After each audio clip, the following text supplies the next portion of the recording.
You're here a year ago, weren't we, Jim?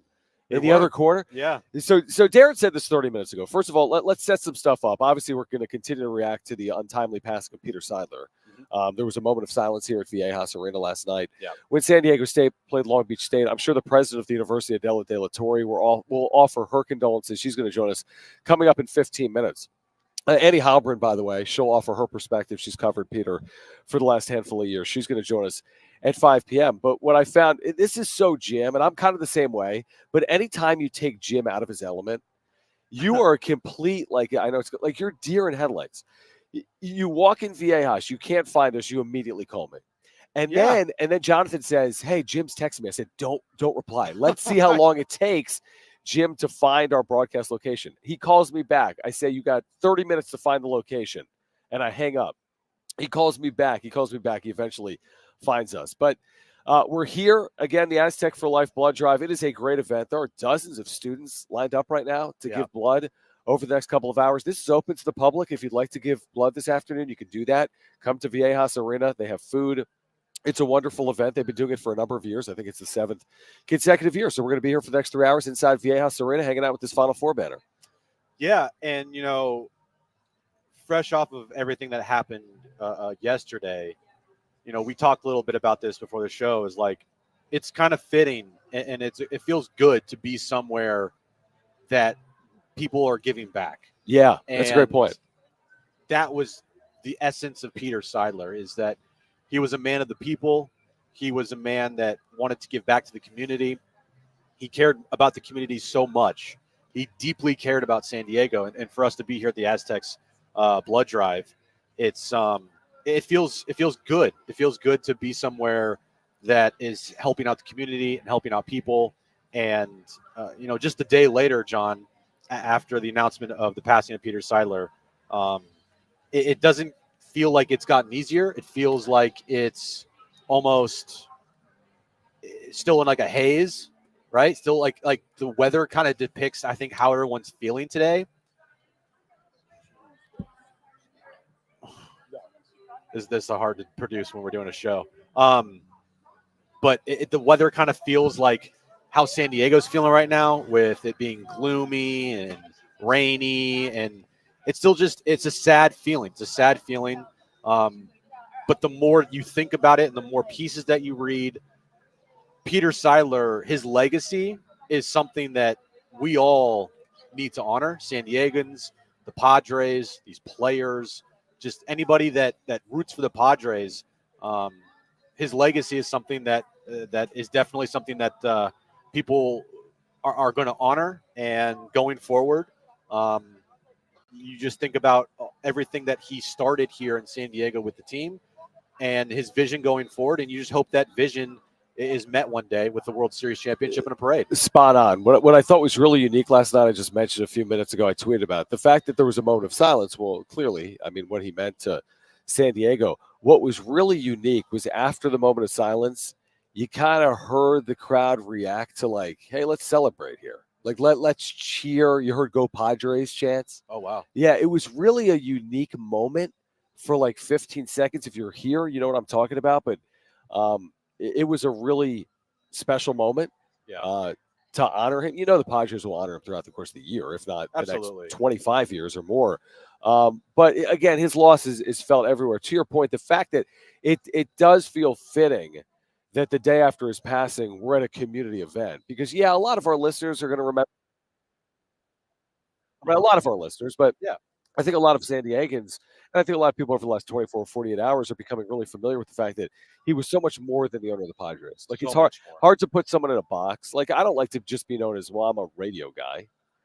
But a lot of times someone would say, well, yeah, John Schaefer's a radio guy. The beauty of Peter Seidler is you wouldn't just say, well, he's a baseball guy. You say he's a humanitarian. He's a civic leader. He's someone that cares about the homeless community, someone that cares about San Diego's community. So, he was a fascinating individual. His loss is immeasurable. And I heard this today as well. I think Darren might have talked about it. And Kevin said it today with Darren. He didn't even own the team. But he was only the primary owner. Your laugh is so amazing to make that impact in 35 months, maybe 35 months is incredible. Yeah, to flip this franchise on its head. And taking it to a place that it's never been before. And I'm not talking about World Series or NLCS because that's happened. Right. But just a place, like I said yesterday, at the big boy table. You know, the Padres were never perceived as this team that could go out and spend a bunch of money and sign a bunch of players and do the unthinkable as far as trading for big time players and all of that. Peter, his vision made that possible. Going forward, honoring Peter's vision and legacy, one thing that Peter mentioned a lot was there will never be a fire sale here. There will never be a situation here in San Diego where you as a fan have to wonder, well, is this going to be it? Are they going to just sell off all these pieces and sell off all these parts? No, Peter said firmly that this Padres team, while I am here and the legacy that I will leave behind one day, will never be a team that sells off parts. Right. Never be a seller. And so going forward, you kind of are a little cautious and wondering, I hope that vision that Peter had remains with the Padres because the fans deserve it. Right. This city deserves it. This franchise deserves it. This franchise, as long as it's around, right, forever, should never be a franchise that goes back to the 2010 through 15 years. Right. You never want to see that happen. So I don't know who the new chairman will be of the team or the owner, if it's going to be passed down to someone in his family, because that's what something that he expressed is wanting to keep it in the Seidler family. So I don't know. That's for another day. But honoring Peter going forward, like I was thinking about this today, just the positivity that he brought to life. We get so wrapped up. I get so wrapped up in AJ Preller, this stupid move that he makes, or a signing that doesn't work out. And those days are coming again soon. Don't worry, folks. No, but it's almost like something that you learn about life that Peter inadvertently taught everybody. Doesn't always have to be the end of the world if something bad happens. If a team loses 5 games in a row, it's not the end of the world, right? Because there's more important things in life. And being positive about outlooks on life is something that Peter expressed throughout his daily life to everybody. So it's still tough. It's not something that's just going to go away overnight, for sure. And the more you talk about it, the more you realize that, wow, that he's actually gone, because it doesn't feel real at times. It doesn't feel real that Peter is gone. So, yeah, man, it's still tough. It's still tough. Yeah, no, it will be for a long time. I think that was really well said. I will say this, sports are obviously an escape. I think one of the big reasons why I wanted to work in sports is because it's, you don't have to consume yourself with the real world. The real world's a tough place, right? It really is. And I kind of like the lane of sports where you make sports out to be a big deal. It's not a big deal at the end of the day. Right. But there's this illusion, and me and you are, quote unquote, selling it every single day, and our listeners are coming to it every single day because sports are real to sports fans. You know what I mean? It's not life or death. That's the beauty of it. But a 5-game losing streak for a team that's in a pennant race feels like life or death. I kind of love that about sports. Now, you're right. The way to look at it is, fans look at things fanatically. That's the point. They're passionate about it. So you lose a game with a 2-run lead in the 8th inning, you say, why did we lose this game? The sky is falling.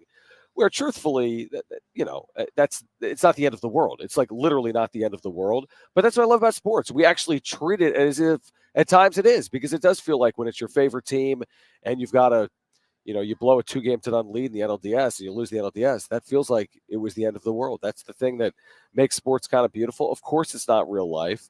What Peter went through in his life, 2-time cancer survivor, is real life. And I think you treat things a little differently when you have the perspective of life can be taken away from you.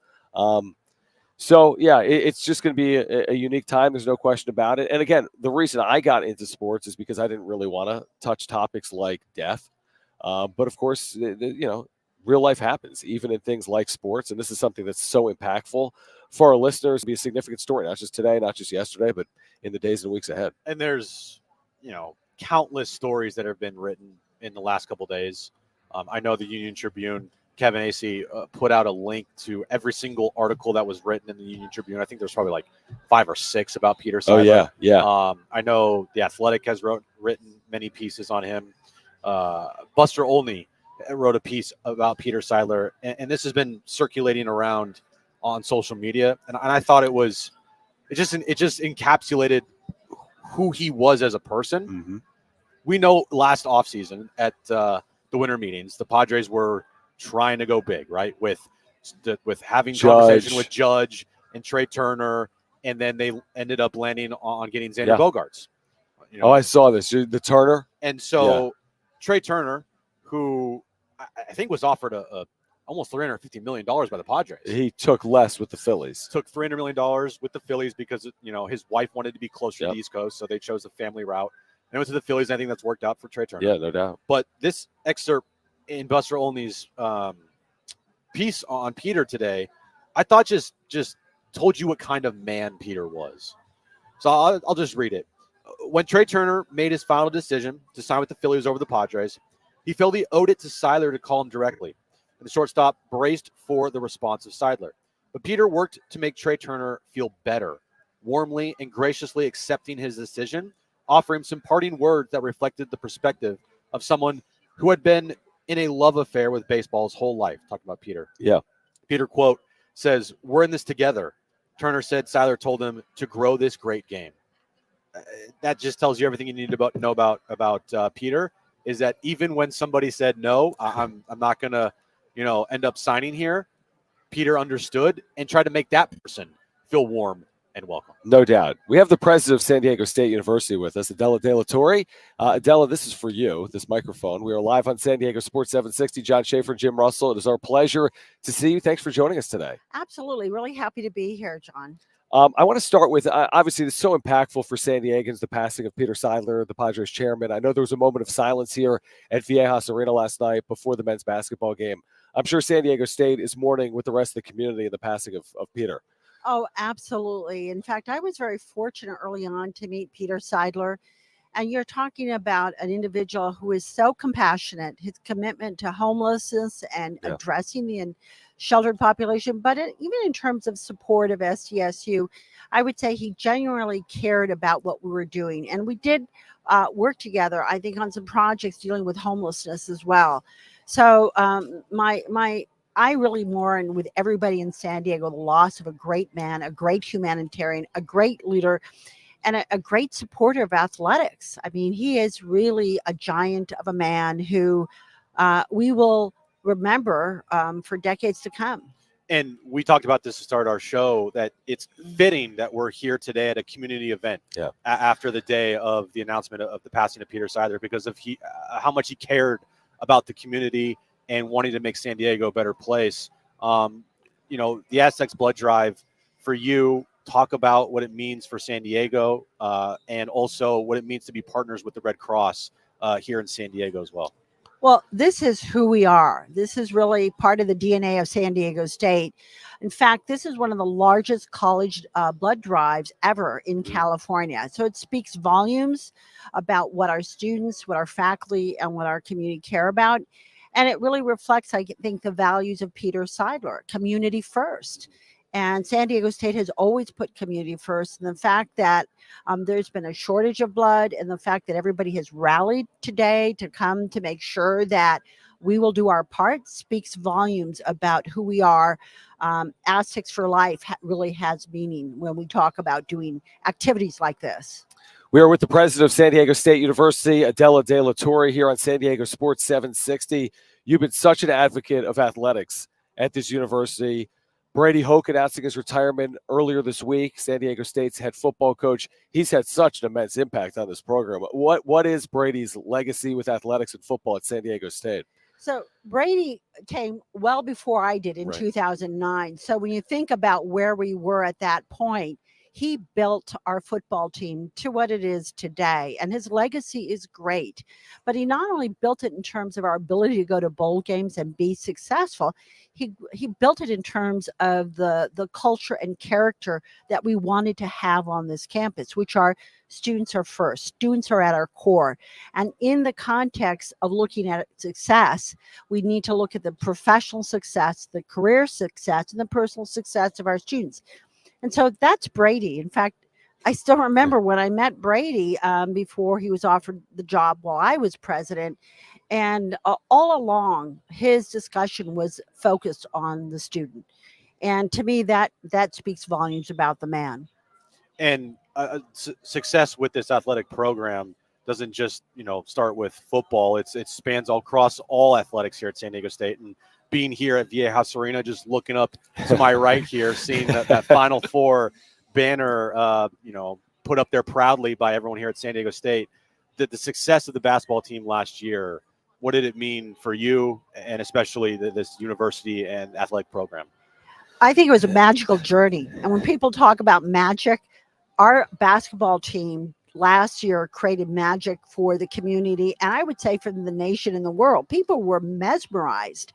I think it brought people together. In fact, the joy of being with alums who we hadn't seen for decades, or to be in front of a set here in Viejas with all the students who are here and community members, it really became something more than just basketball. It spoke about the power of basketball. And the power of basketball is really the power of bringing people together, to have a vision and to share values, and to know that excellence can occur in ways that we can oftentimes not imagine. The president of San Diego State University, Adela de la Torre, is with us. That type of run, that type of athletic success, what type of impact can that have on the university as a whole? There's some very obvious metrics. Yeah. So we did estimates just in terms of the social media impact. I mean, it was hundreds of millions of dollars of exposure of San Diego State nationally and globally. So that is one measure. But the other measure was in terms of actually enrollment demand. In fact, this year we're actually seeing we'll probably go above 120,000 applicants. Wow. So the enrollment demand is really another multiplier effect. And then if you talk to students or parents, or you could go anywhere, actually. In fact, I remember when we had just completed the run, I was in D.C. talking to individuals, electeds, heads of different types of federal agencies, and they spoke about San Diego State's run in basketball. It becomes a conversation that brings people together in ways, again, that are really, really important and fulfilling for the community. It's not just obviously men's athletics. You're a strong advocate, obviously, on women's athletics. I know you recently attended, I think this week, the Aztecs Athletics Women's Fund Luncheon. Tell us about the importance of, all of your athletic teams and departments and what's going on with the women's programs at San Diego State. So we have outstanding women athletes. Yeah. If you look at the women's swim and dive, we have been the Mountain West Conference champion for a few years now. If you look at the women's track team, we have individuals who are, potential Olympians. They're just that outstanding. And then, of course, you would have to talk about women's softball, which has been just becoming every year more successful. But I have to say, when we look at women's athletes, they are really, I think, a shining star.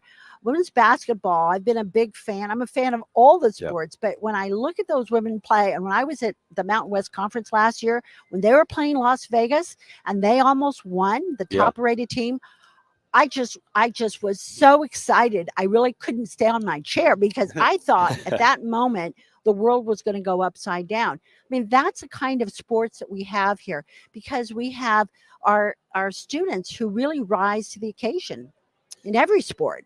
And tell us about Snapdragon Stadium, the Mission Valley project, and just how that has been a success over the last couple of years, and obviously more projects in the future to come. Well, Snapdragon, of course, was a key to unlock Mission Valley, and we were able to complete the project on time and on budget. You could never build a stadium like we have today with what we paid for it. But more importantly, it has really brought the community together. So beyond football, we have the waves, we have concerts, we now have MLS, which nobody thought we could have, Right. and it's really been, I think, something that the community can be very proud of. But more importantly, it also began the trickle that everything else is happening, right? We're going to be opening the River Park this year. We're going to have a soft opening, and then in the spring, the big opening. We have the Board of Trustees who approved the residential and affordable housing. And in March, we're going to start our new campus with the first building for the Innovation District. So all of this started with the stadium. Yep. It's an amazing time at San Diego State. Congratulations on all the successes. There's always work to be done. It's an amazing place. I know that firsthand just from my interactions with the university. But President De La Torre, it is our pleasure to see you. We appreciate your support of the community with an event like this blood drive, and thank you for taking time for our listeners today. Thank you, John, and go Aztecs. There we go. Adela De La Torre, president at San Diego State University. Why don't we take a time out? On the other side, San Diego State assistant coach Chris Acker is going to join us here at Viejas Arena. We're just getting started here. Jon and Jim, we are at the Aztec for Life blood drive. We're here until 6 p.m. A lot to get to. Stay with us on Jon and Jim.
All right, this update is brought to you by Staples Stores. We'll start with some breaking news in baseball. Blake Snell has just been announced as the Cy Young Award winner for the 2023 baseball season. It's his second Cy Young in his career. Of course, he's an impending free agent in baseball. Move over to Aztecs news. Last night, they beat Long Beach State 88-76. Next up for the Aztecs, they'll take on St. Mary's in the Continental Tire main event this Friday night. And NFL news of the day, Deshaun Watson, he's out for the year now for the Browns. Staples holiday deals mean amazing savings for the holiday season. Right now, save 50% on custom holiday cards and invitations, as well as custom photo gifts like mugs and calendars. Offer ends 12/16. Visit staples.com/print for more details. Have yourself a merry little holiday deal at Staples.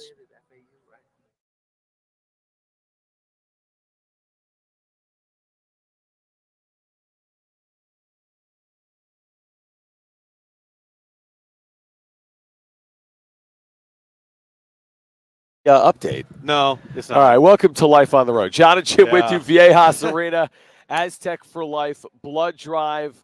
We just had Adela de la Torre with us, right? The president of San Diego State University. From the president of the university to Chris Acker, Aztec men's basketball assistant coach. Coach, it is great to see you here at Viejas. We saw you here last night. Victory over Long Beach State, 2-1 overall. Let's start with last night. What did you think of the way your team played? Well, first of all, I appreciate you guys having me here. And, I think when you talk about our team and how they played, it just comes down to, the things that we emphasized, which was we wanted to share the ball more. And I think we did a great job of doing that. And if we're sharing the basketball and the ball is moving and our guys are moving, then for us offensively, I think it gives us energy defensively. Whether we're making shots or not is irrelevant. It comes down to, does everybody feel good out there on the floor? And I think we did a good job of making sure we all felt good. Was that the main message after coming off the BYU game? Move the ball more, be more involved as a team. After the BYU game, I think you guys played pretty well. I think may have gotten away a little bit at the end there. But was that the main message coming off the BYU game?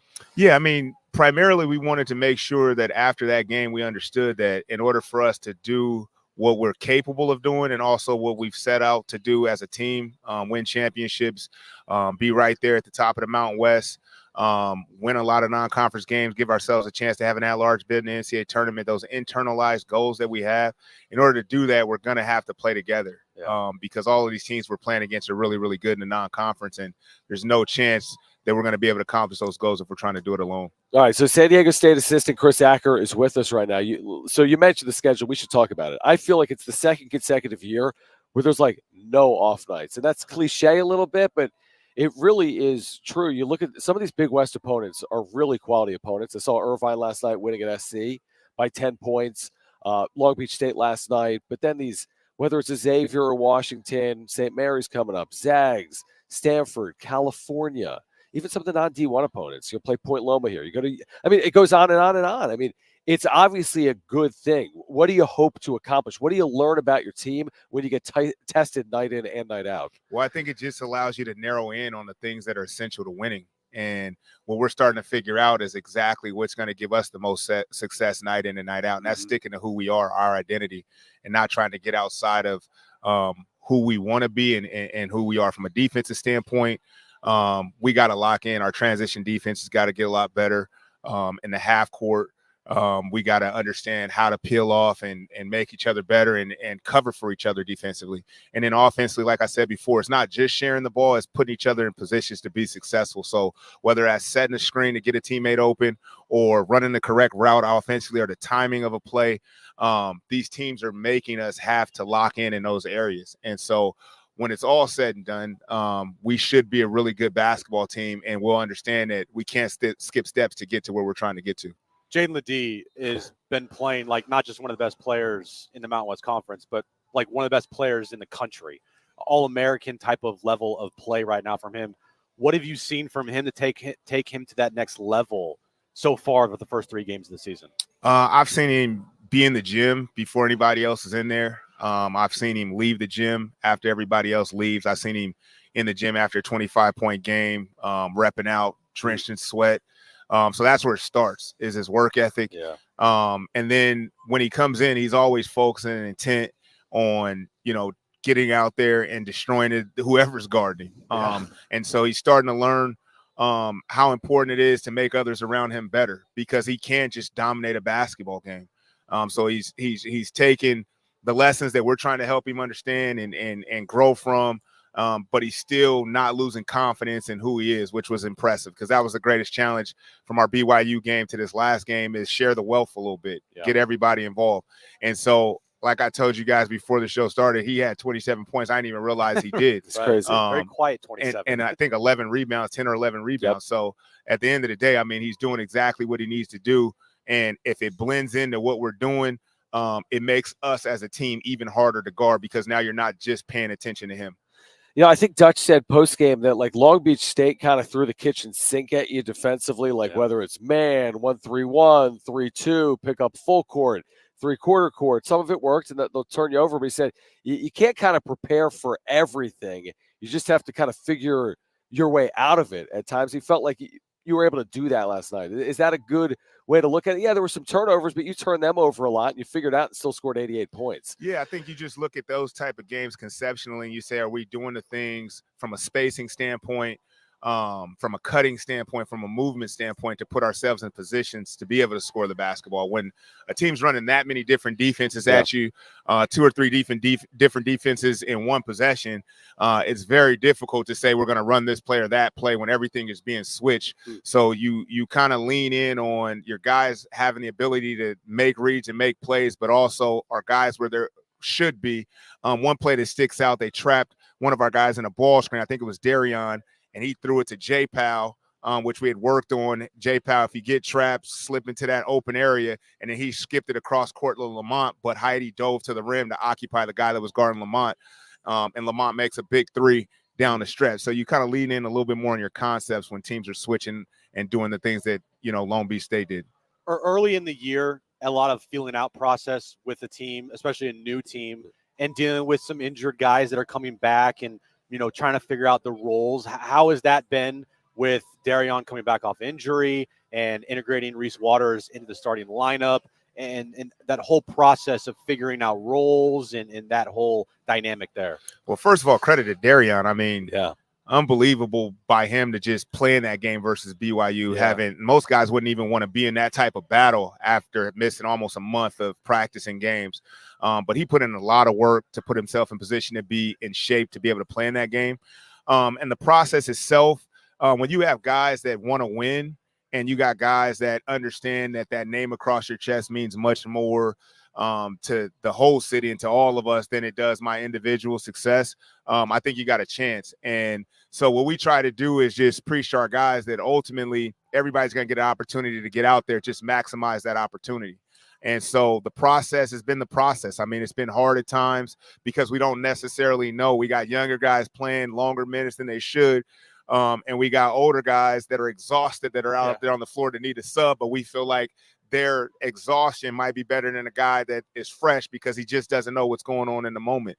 And so I think with that, when it's all said and done, what it'll do is the younger guys that are getting more minutes, they're going to be better prepared as the season goes on. And the older guys will learn how to play through fatigue when they get tired as the games are going on. And you see that a little bit with Lamont. You see that a little bit with Jaden. And even with Reese, like you said, with Reese, like Reese is playing 33 minutes or 30 minutes a game. Jade's playing 33 minutes a game. I mean, that's the most minutes Reese has ever played in his college basketball career. And so the fact that he's able to sustain that energy and play at a high level and continue to get better as the game is going on is, it's a beautiful thing for us. Chris Acker's with us right now. I'm glad you mentioned that. There's been some discussion about this. The 2019-20 team, that's your first year, right, here? 32. Yeah. If you looked at bench scoring for that team, I think there's multiple ways to look at it. Nathan missed some time, but you're getting like 9 points a game. Last year's team, you're getting close to 30 points per game. Both teams were great. So it's not like you have to have 9 scores, right? Or it's not like you have to have this elite starting 5. I guess my point is there's multiple ways to be successful, and you got to kind of figure it out based on your team's strengths. That changes every year in college basketball. It definitely changes year to year. Yeah. As guys start improving and start understanding exactly what we're asking. Like there was a ball that bounced on the floor at the end of the Long Beach State first half, and both of our freshmen were involved with the play, BJ Davis and Miles Heide. For us, like that ball on the floor, like you got to dive on that floor. Right. Like that's got to happen, right? And in most situations, those two freshmen wouldn't be on the floor in that particular time at the end of a half. But the fact that they are on the floor, they got to be ready. And so, yes, I mean, at the end of the day, like as we continue to understand our team and get a better feeling, as guys continue to get better, minutes will go up and down. But we're going to play the guys that understand it, because all of these games are vital games to win. And so, like I said, as guys continue to get better and continue to improve, minutes will go up and go down based on that. I feel like the stretch of games coming up for you guys, you could argue it's probably the toughest stretch of your season. You're not coming back here at Viejas until December 9th, playing St. Mary's on Friday. That matchup for you guys in particular, what's the key to success against St. Mary's on Friday, and the key to success to make sure that this stretch of games you have away from Viejas, he doesn't slip away from you, and that you guys stabilize everything before you come back here to San Diego? Well, I mean, the cliche thing to say is just stay process oriented. Yeah. But that's really what we have to do. We have to go into this next practice with the mentality that we need to beat St. Mary's today, and then we need to get on the floor against them on Friday and get ready and shoot around and be ready to go in that game that night and prepare to win that game and try not to make very many mistakes. And we've always been, as long as I've been here, and I'm sure even before I got here, this has been a program that has thrived in the moment. Like, what do we need to get better at in order to win the next day? Yeah. And so our film session today wasn't a kumbaya film session. We didn't go in there and celebrate all of the things that we did well. We showed them, like, in these areas, these are the things we can use in this St. Mary's game that'll help us win that game. And so it's all about how do you get better from wins. Most of the time you want to get better from wins, but even if you lose, like, how do we get better for the next thing? So going into the St. Mary's game, our mentality will be simple. We'll have to take care of them in ball screens. They're an elite passing team. We'll have to do a very, very good job of making sure that we're moving the ball and not turning the basketball over. And then going into the rest of the season, we'll have to figure out what we did in that St. Mary's game that was successful, where we struggled at, and go into the next game with the same mentality. What do we have to do to win? You're ready for Friday night, but I keep looking up at the rafters. I mean, it's really amazing. Viejas Arena, you think about San Diego State basketball, what's happened under Brian Dutcher and Steve Fisher, these staffs, these players. It's got to be a thrill. I know it was last year, but to see all the banners, including the Final Four banner, still has to be a thrill for you and your staff, right? I mean, it's amazing when you walk in here. I mean, it's a breath of fresh air when you know that you were part of, legacy. And, you've been a part of, some of the things that have never happened here in this program. And there's so many great players and coaches that have been here. But what Coach Dutcher and Coach Fisher have done has just been unbelievable to be a part of. It really is. And so, yeah, you look at it every day. You think about it every single day, but you're still chasing it. I mean, I think that's what athletics is all about, is you're chasing the next championship. You're chasing the next opportunity to be successful.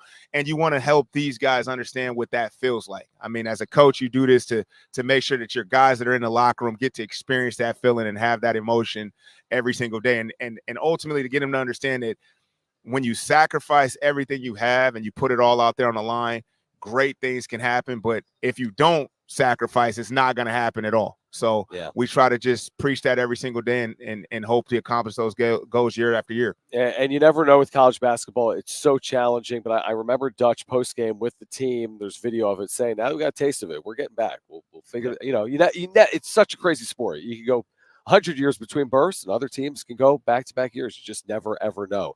Coach, great to see you. We're excited for Vegas, Friday night, St. Mary's. Thanks for swinging by here to I appreciate you guys having me on. Thanks, Coach. Chris Zachary's done a great job here at San Diego State. All right, we're going to step aside. On the other side, more on the legacy and passing of Peter Seidler. Conflicting reports, by the way, on Juan Soto's future as well. That's next on Jon Jim.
All right, so good news to share here. Jon and Jim with you, Viejas Arena Aztec Blood Drive. Obviously, a really unique week in San Diego. Not just you have the passing of Peter Seidler, and just the devastating news yesterday. You have the coaching change with San Diego State football. You have a Cy Young Award winner today in Blake Snell. That is official, 2-time Cy Young Award winner. He's won in both leagues, which is really incredible. Also, there was a report today, I think it was from Jon Heyman, where Heyman said the Padres will be in on Snell this offseason. He mentioned the Padres, Giants, and Dodgers, right?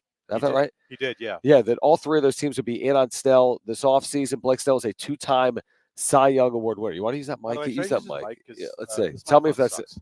Well, you could always use that for your ears if you want. No. Does that sound better, Brett? Sound better? Well, hold on. Get him on mic. Talk. Hello. What about now? This is so... Does that not sound better, Brett? Does it sound good? I can't hear anything. He says it sounds a little better. I'm just talking. Whatever. Okay. I'll just talk through this. It's fine. Who cares? Are we good? Yeah. Are we good? Yeah, you're good. Oh, my gosh. Anyway, where were we? Blake Snell, the Padres potentially. See, here's the thing. Yeah. Even regardless of Peter's role with the organization, despite the devastating news, we still envision the Padres payroll coming down. We've talked about this repeatedly. Yeah. As you turn a page, which the Padres organization is going through a grieving process as they should. Yep. But from a baseball perspective, by the way, the baseball operation continues. They've made claims and moves because they need to. It's a sport. From a baseball perspective, we know their payroll is coming down, regardless of who runs the club. Can you keep your payroll in line to where they need to and still retain a player of Blake Snell's caliber? I don't see it happening. I really don't. And it just kind of hit me because usually the last couple of years when you say that, you follow that up with, well, anything can happen with Peter Seidler. Yeah. Yeah. And that's right. That's what makes everything feel different now. Because like just saying those things, hey, do you think the Padres could re-sign Blake Snell? My first initial thought is no, because of the payroll. But then you would think to yourself, well, they have Peter Seidler. Right. And he's accomplished things that nobody in this town thought he could, right? After they signed Xander Bogaerts and they re-signed Manny Machado, the one thing that we said on the air was, yeah, probably a mistake to have doubted Peter Seidler to have accomplished and made those moves. Right. Have those moves panned out to what everyone hoped for? So far, no, with especially Xander Bogaerts. But anything was possible.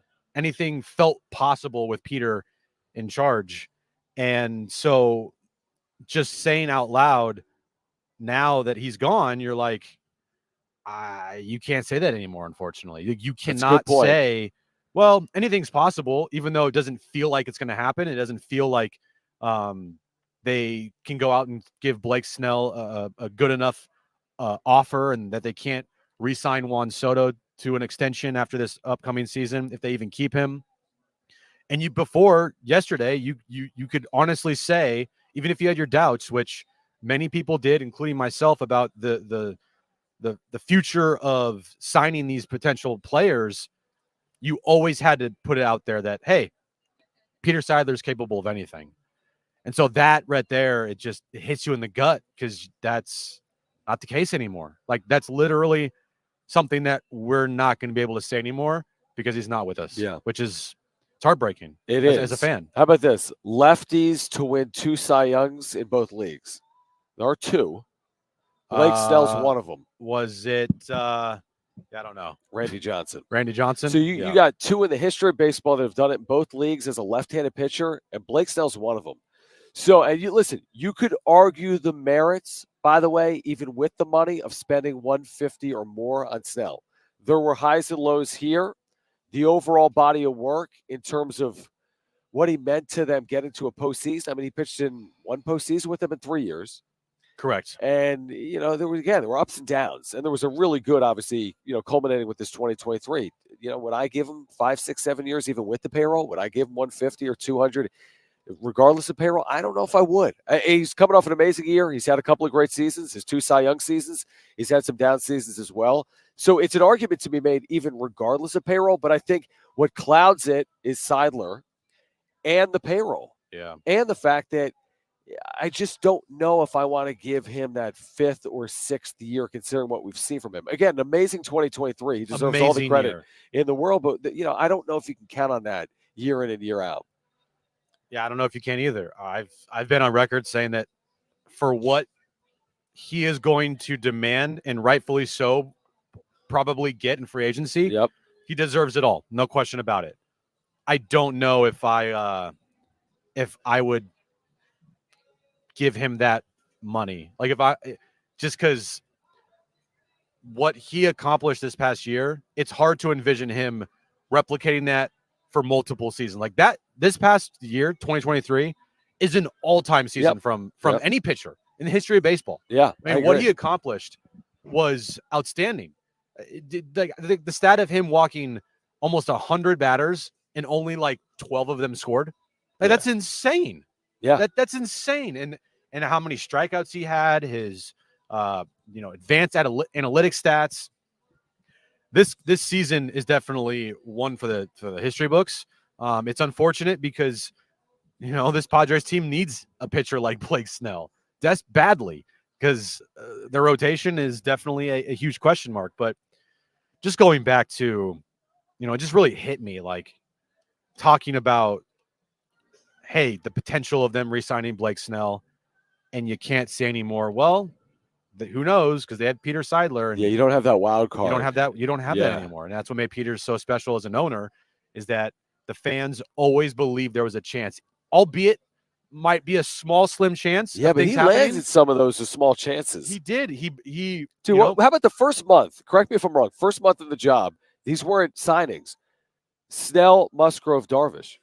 Correct. Now again, Preller deserves credit there. Yeah. But I mean, they were motivated immediately to improve.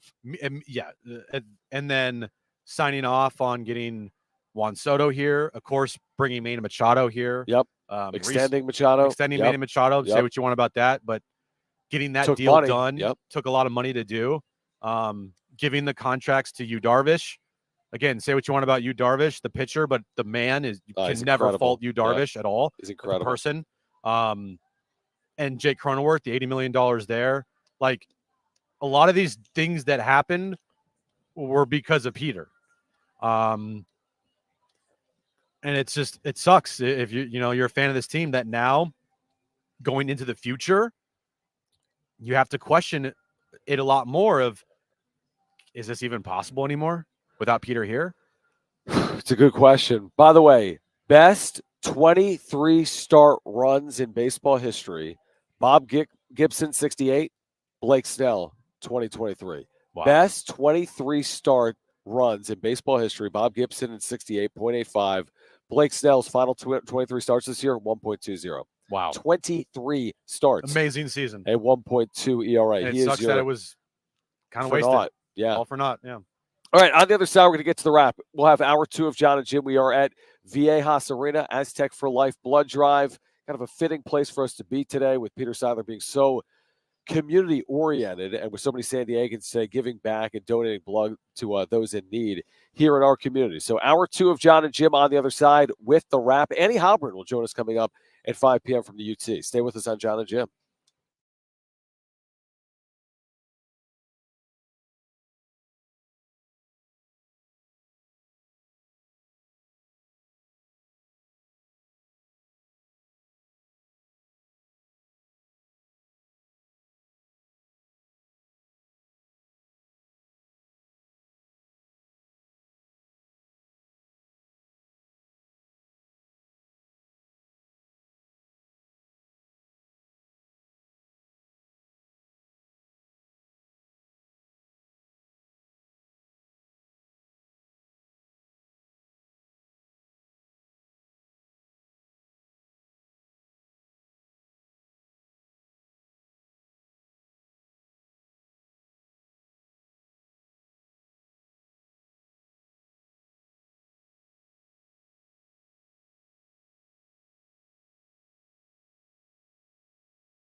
All right, this update is brought to you by Staples Stores. We'll start in baseball as the Cy Youngs were announced today.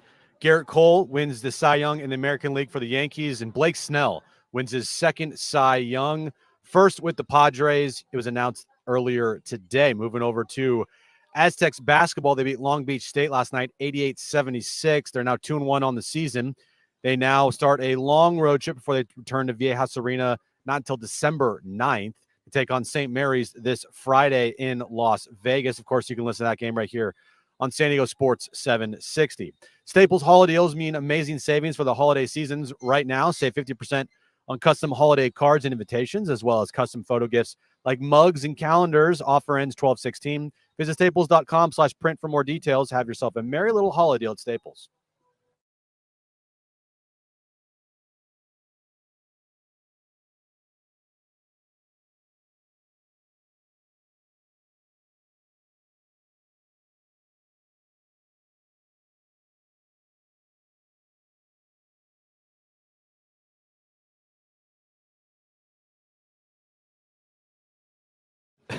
All right, San Diego and Southern California, what's going on? It is hour 2 of Jon and Jim. We are with you until 6 p.m. Bryce Miller, great columnist for the UT, who has written recently about his own personal health battles. Yeah. Bryce writing publicly about being diagnosed with bladder cancer earlier this year. Yep. We've talked with Bryce about that. He's written some wonderful pieces over the years on Peter Seidler. He wrote recently, following Peter's passing as well, about Peter Seidler, his impact not just in the baseball community. In fact, the column is titled "San Diego Loses Far More Than a Baseball Owner in Community Icon Civic Gem." Peter Seidler. Bryce, it is always our pleasure. We know the circumstance isn't ideal, the passing of Peter Seidler yesterday at the age of 63. We all understand life can be fleeting. We knew that Peter previously had been a cancer survivor. I just mentioned, Bryce, before I think you're on the line, that you have written publicly about your recent battle with bladder cancer as well. When you received this news, how did you take it in? Well, I think like most who knew Peter Seidler, and to be honest, in San Diego, a lot of people who didn't know him just understood, his efforts to win for the city of San Diego and just to be an advocate for some of the most vulnerable people in San Diego. It was right. Incredibly sad. And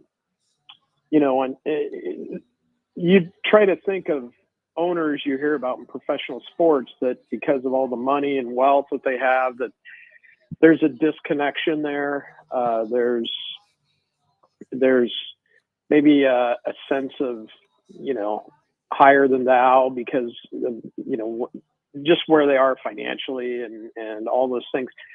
Peter Seidler was the exact opposite of that. He cared about people. He connected with people. As I wrote about today, he was willing to connect with complete strangers. There's so many stories I wasn't able to tell just because of kind of limited space, but there was a nurse who had PTSD from the Vietnam War, and I wrote a piece about her, and Seidler got a hold of me and said, let me know how I can set up some tickets to the game for her. I remember I told him I thought he should meet Meb Keflezighi, the marathon runner who won the New York City and Boston marathon and, Olympic medals, and, connected them. And Meb got a hold of me yesterday, and it didn't matter if you were a champion. It didn't matter if you were just a stranger again. He cared about people at his core, and he proved it over and over and over. And that's such a special thing. Yeah, Bryce, the man Peter Seidler is, I feel like, somebody that everyone should strive to be like. He was the most optimistic person that you'll ever meet in your entire life. Even when the ship is sinking, he still feels like, no, we can get out of this storm. And that's how he felt about the Padres. When, we talk about Peter Seidler as the owner of the Padres in particular, he was only the primary owner and chairman of this team for 3 years. I mean, 35-ish months. Like it wasn't a long standing time. But for you, Bryce, how would you describe Peter as an owner here in San Diego when we've dealt with a bunch of bad owners in this town with many different sports franchises? Yeah, I mean, he took winning for the city of San Diego personally. And it's one thing to, talk the talk, as they say. It's another thing to walk the walk. And he said it with his actions. He said it with his pocketbook. He said it. He created hope in the city that hadn't existed. Time and time again, the signing of Manny Machado, going out and getting Juan Soto, just things that didn't seem possible for San Diego. And it was because at his core, he wanted that parade. He wanted to win for the city. And, as you said, there's some owners that weren't that way in San Diego before. And in that way, he was singular and he was special. Bryce Miller is with us, columnist for the San Diego Union Tribune. So, I read this piece earlier, what you wrote today in the UT about him being such a, community icon, what he meant civically to the city, not just as a baseball owner. Why was this specific effort towards homelessness so critically important to him? I mean, it's remarkable. I had heard this story a number of times. I've read what you've written. I know what you wrote here today. I mean, he literally would walk the streets. You walked by his side multiple times when he would walk the streets and meet with homeless people in the city of San Diego. What made it so personal to Peter?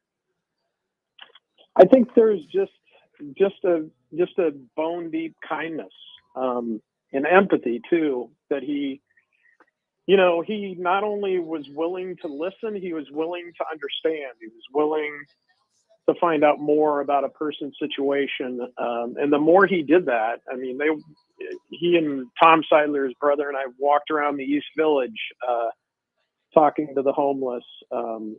I went with him on a trip to Phoenix, look at an intake center there that is kind of a model for dealing with the homeless in a way that's very positive and offers a lot of really important fundamental skills and services that were important. And just to watch him, he was such, a lot of times somebody with wealth and power, they're good talkers and they're not good listeners. He was an incredible listener. He wanted to hear what you had to say. He wanted to hear what somebody said that might impact decisions down the road. I think the reason he was so good in business and as an owner of a baseball team is that ability to listen and not just as an exercise, but he was wired that way. And there are just so many stories about him just being empathetic and caring about people.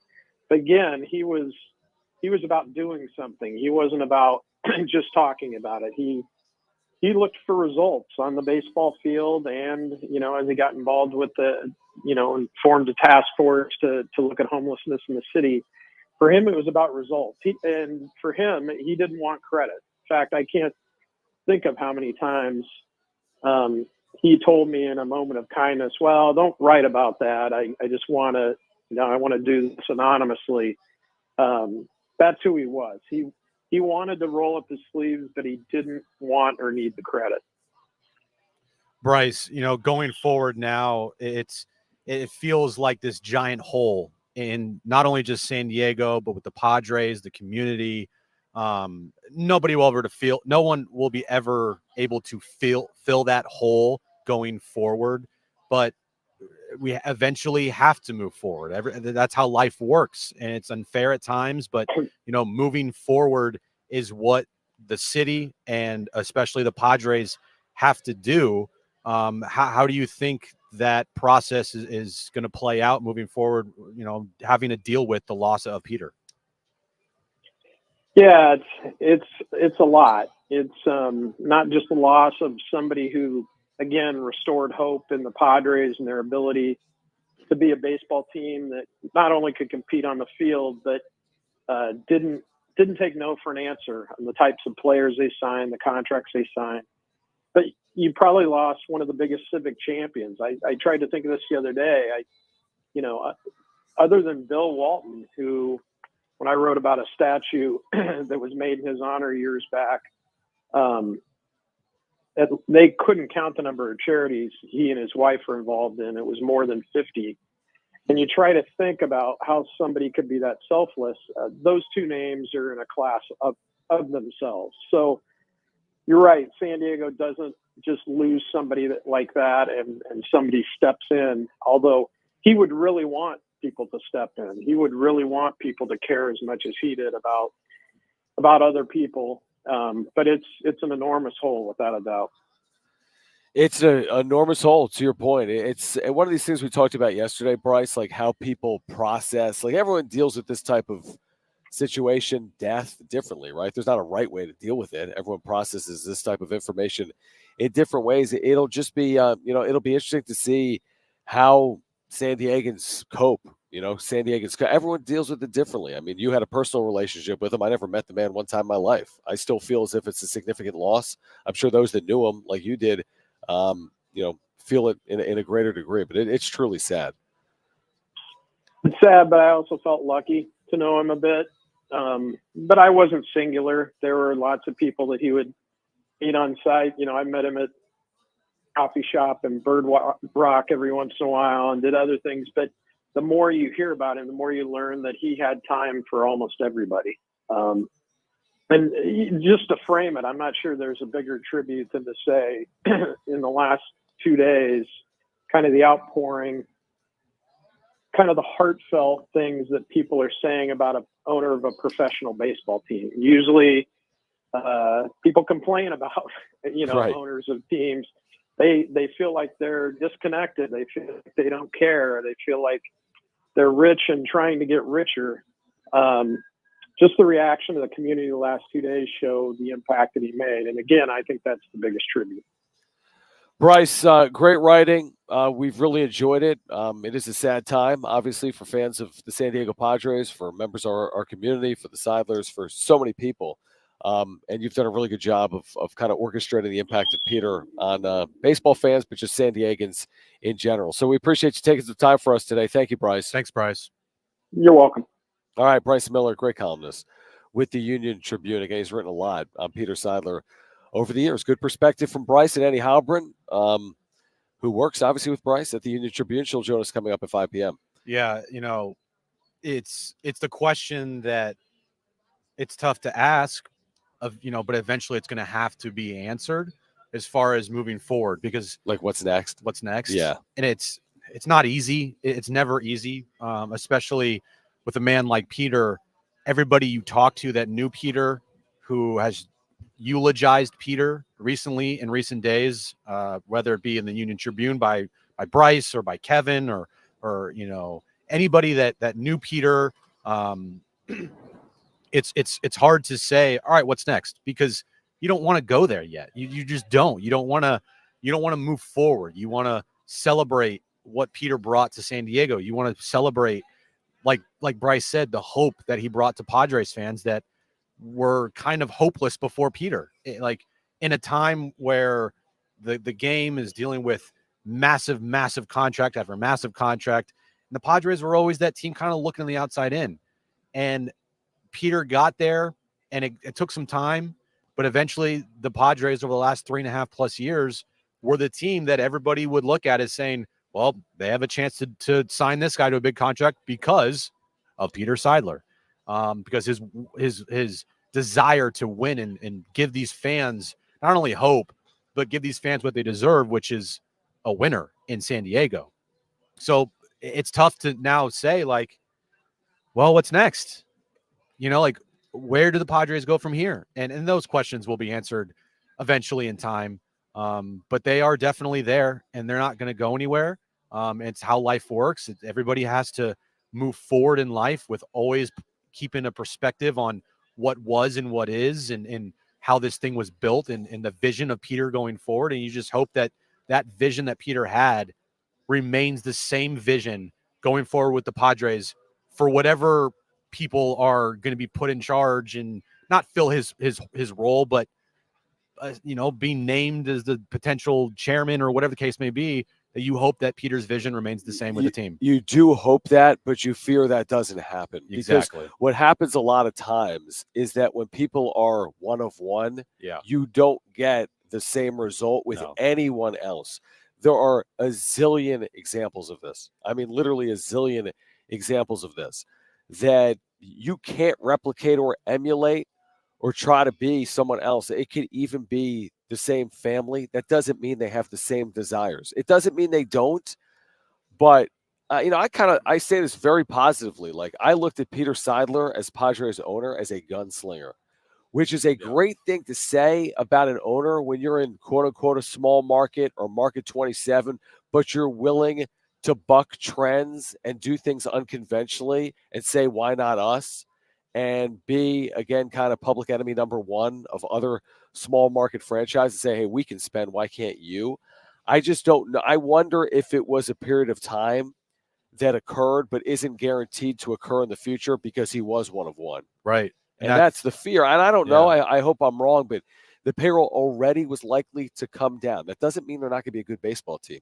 I just don't know if it's going to feel the same way. They're going to honor his legacy. I just don't know if they're going to run the baseball team the same way as if he was in charge. Yeah, you don't know. And those questions are definitely not going to be answered now. No, they won't. They We might not know that for months or years. The direction. Yeah, the direction. Exactly. I mean, it's just a moment in time for the Padres where it kind of feels like there's a little bit of limbo, and just as recently as last year, you felt like at this exact time that the alignment was exactly what you want as a fan. Right. The general manager went out and got Juan Soto.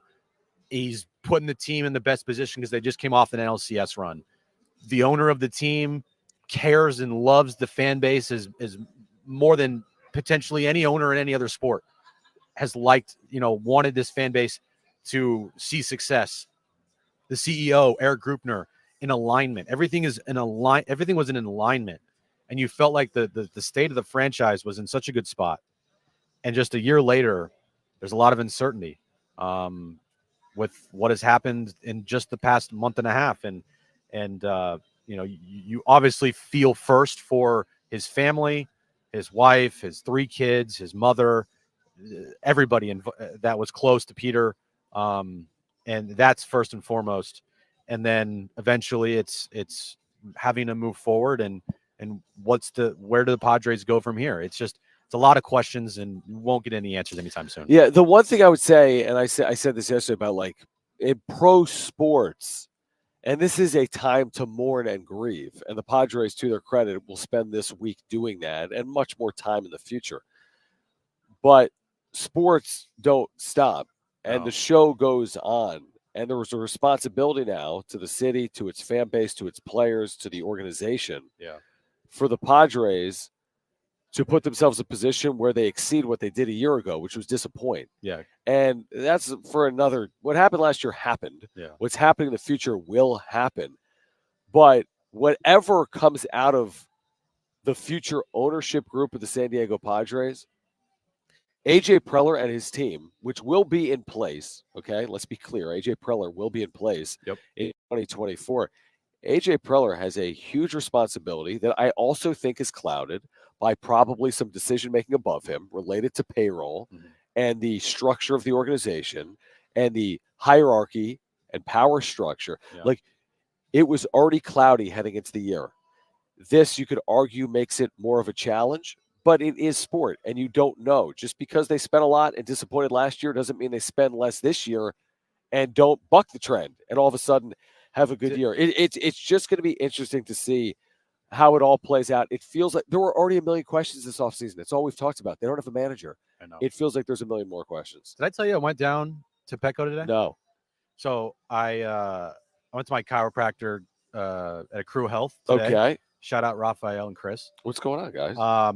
I went there this afternoon, and I had some time, and I was close to the ballpark. So I went to Petco, and I drove by, and I there were just some fans just sitting there, just like sitting inside Petco Park, just looking at the hundreds of flowers and the memorial for Peter down at Petco. And I thought that was so it was so moving just to see fans just not doing anything. They're just sitting there. So so walk us through it for those that haven't had a chance to go. So you could park. There's then obviously the the steps with the water on the right. So there's a lot. There's flowers there.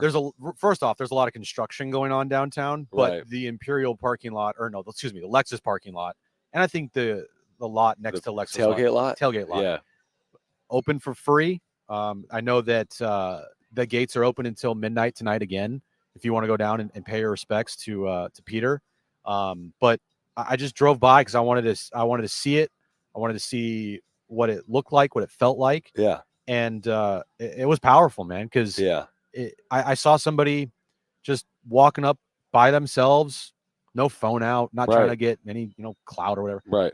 But just had some flowers in his hand and just went up and just put the flowers down and stayed there for a couple seconds and walked away. And it was just like, wow, when you're gone, you hope that you have just a fraction of what Peter Seidler meant and what he embodied, that he can give, have people can look at Peter in his life and probably never talked to Peter once, right?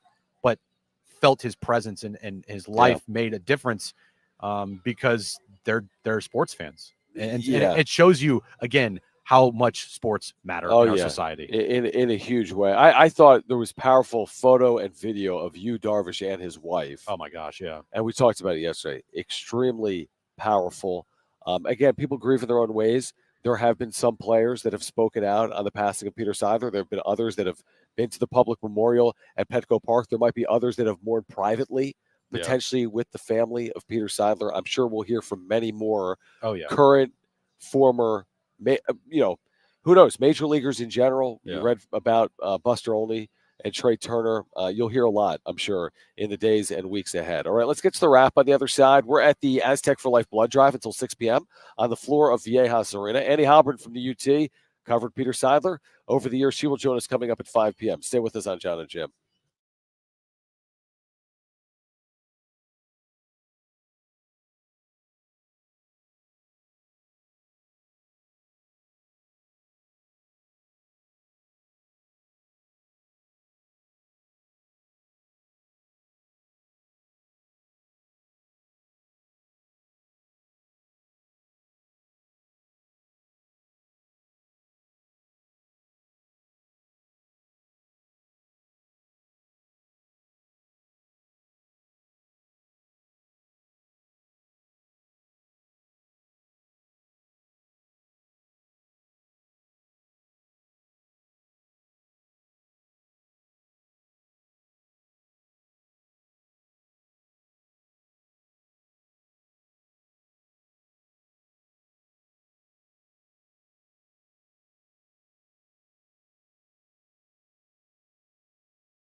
All right, this update is brought to you by Staples Stores. Cy Young's announced today. Blake Snell getting 28 first-place votes, wins the Cy Young for the Padres in pretty much a landslide. That's the second Cy Young award in his career. Garrett Cole won the Cy Young in the American League today. Moving over to the Aztecs last night, they beat Long Beach State 88-76. Next up for the Aztecs, they take on St. Mary's this Friday in Las Vegas. Of course, you can listen to that game right here on San Diego Sports 760. Staples holiday deals mean amazing savings for the holiday season. Right now, save 50% on custom holiday card and invitations, as well as custom photo gifts like mugs, calendars. Offer ends 12/16. Visit staples.com/print for more details. Have yourself a merry little holiday deal only at Staples.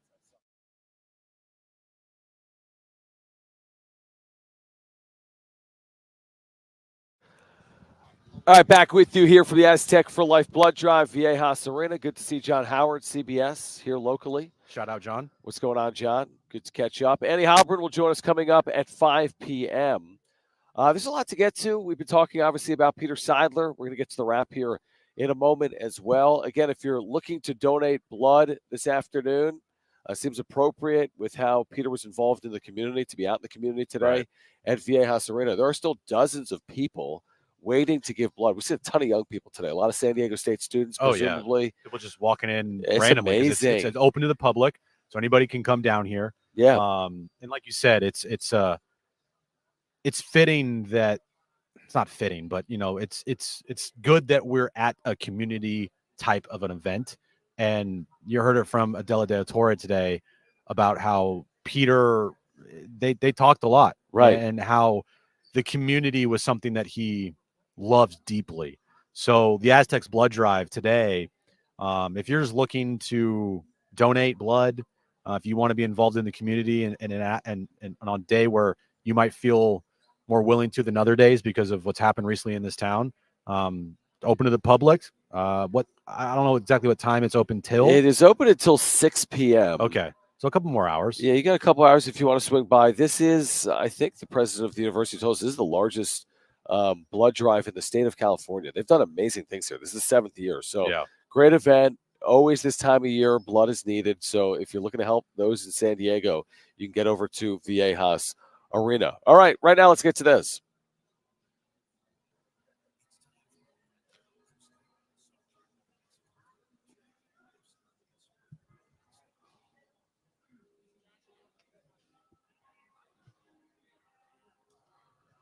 I mean, he leads the league in interceptions. That's top 10. Yeah. That's number 1. He, I think, led the league in interceptions for the last however many years. It's not great.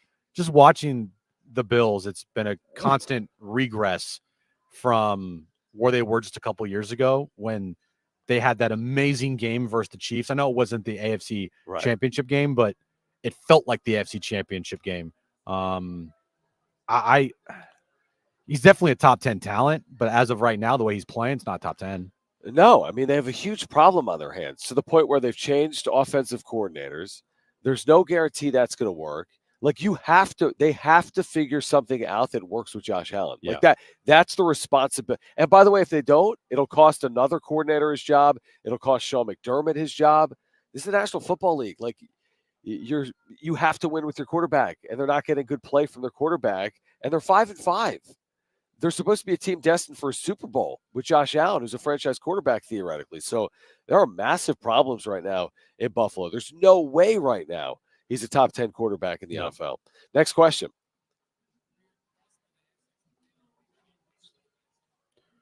I was. Jaden Ledee continues to dominate. 27-11. I mean, we talked about with Coach Acker earlier today. Jaden Ledee's not just playing like one of the best players in the Mountain West Conference. He's playing like an All-American. Yeah. He's playing like one of the best players in the country right now. He's borderline unstoppable.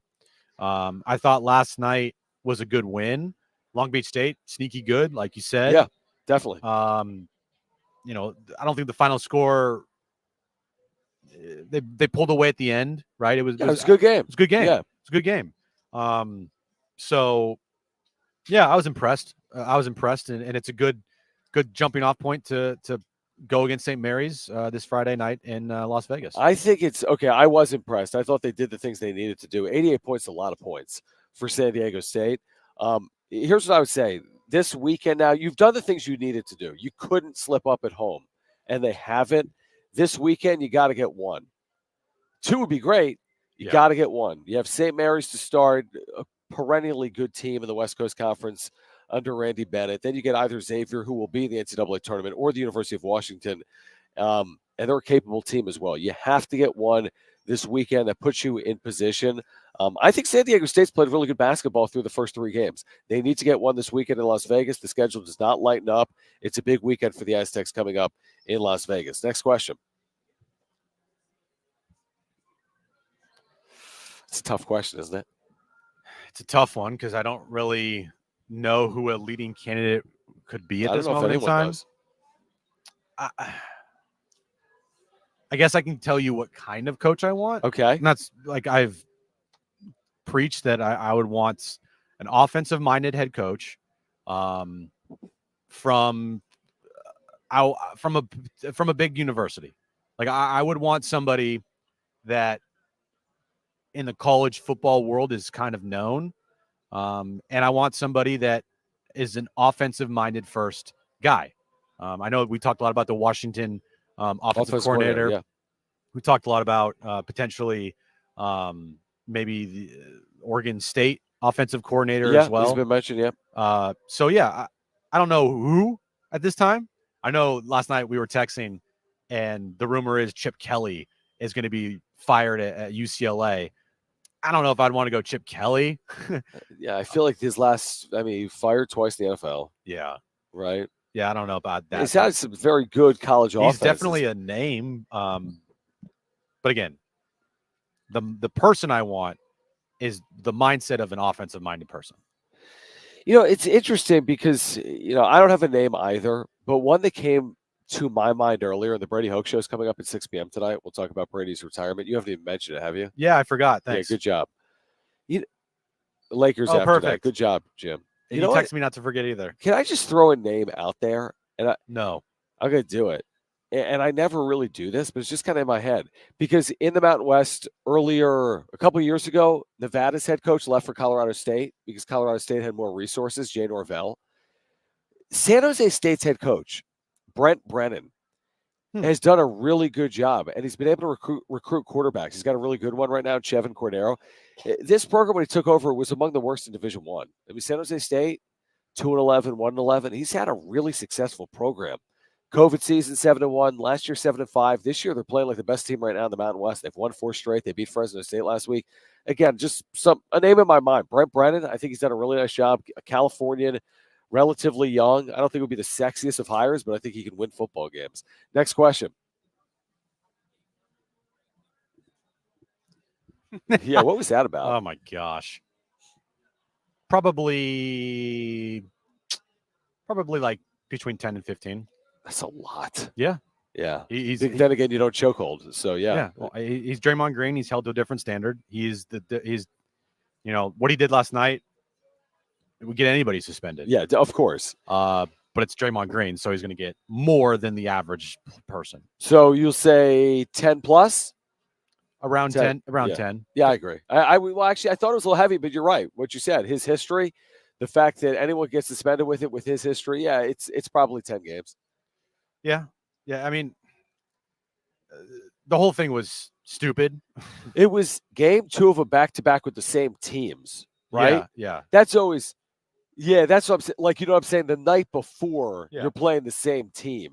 Yeah. So that makes it a little bit – like, there's definitely something going on there over those two. Right. Or the night and before. Draymond Green does not like Rudy Gobert. Well, clearly. And vice versa. Right, clearly. They hate each other. Did you hear the T-Wolves radio call? No. Oh, God. The guy went crazy on Draymond Green. Really? Oh, you need to hear it. Yeah. Eye roll. Yeah. He went crazy. That's fine. Whatever. But, yeah. What do you make of the Warriors in general right now? They're old. They're old and slow, and they have issues. And Steph's now hurt, so just trying to hold on. Get Steph healthy. It's one of those things where the they're a team built for like a postseason rather than a regular season. Yeah, that's true. Like a regular season for them is going to be difficult because of the health and just the age of the team, the core. Andrew Wiggins forgot how to play basketball. Right. Klay Thompson. Well, he's had the injuries. The injuries are definitely yep. catching up to him. Steph has carried this team for the first couple weeks of the season, and Chris Paul is 38 years old. And Draymond has really played it all this year. Right. They can get in the. Or how does it impact LeBron's legacy? The Lakers, the Warriors. The how Lakers, do the Warriors? The Lakers are 2-0 in the. I saw that. Actually, I kid you not. Oh, I can tell you something I did on the other side of this break that you will not believe. You clipped something? I did something ridiculous this morning. You will never believe. I'll tell you what I did on the other side. Plus, Annie Heilbrunn will join us coming up at 5 p.m. We're at the Aztec for Life Blood Drive on the floor of Viejas Arena on the campus of San Diego State. Stay with us on Jon and Jim.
All right, Annie Heilbrunn from the UT will join us coming up at 5 p.m. Plus, something I did earlier today that probably will surprise you. That's next.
All right, back with you here on Jon and Jim from Viejas Arena, the campus of San Diego State University, the Aztec for Life Blood Drive. Annie Heilbrunn will join us, by the way, coming up at 5 p.m. with more on the passing of Peter Seidler. I know where you're going right now, right?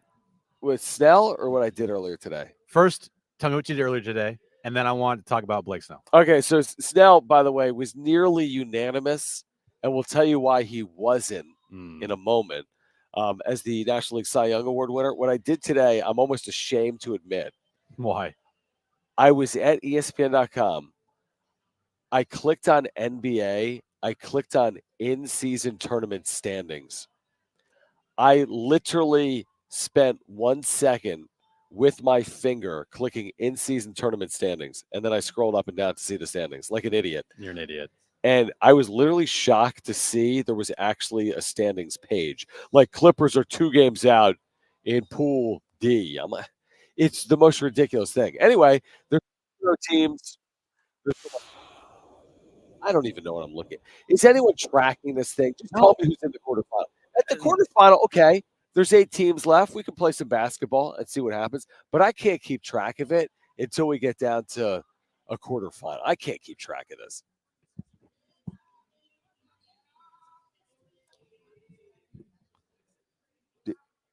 Yeah, do you see Dallas didn't have their court? It didn't arrive. Because one, they didn't paint the 3-point line properly. Yeah, that's a problem. And also the court just wasn't good, a good surface to play on. Great. Yeah.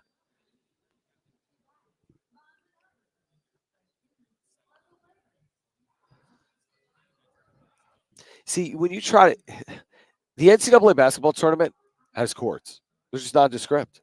They're just courts. You don't have to sell it to the viewer. It's the NCAA basketball tournament. If you want to have a tournament, do it. But this isn't that. It's a Tuesday night. If you want to have some 32 to 16 to 8 to 4 to 2 tournament, there's only 30 teams. You get my point? You want to take 10 days and do it in Las Vegas, Nevada? Then do it. But this isn't that. They're trying to do too much, I think. It is what it is.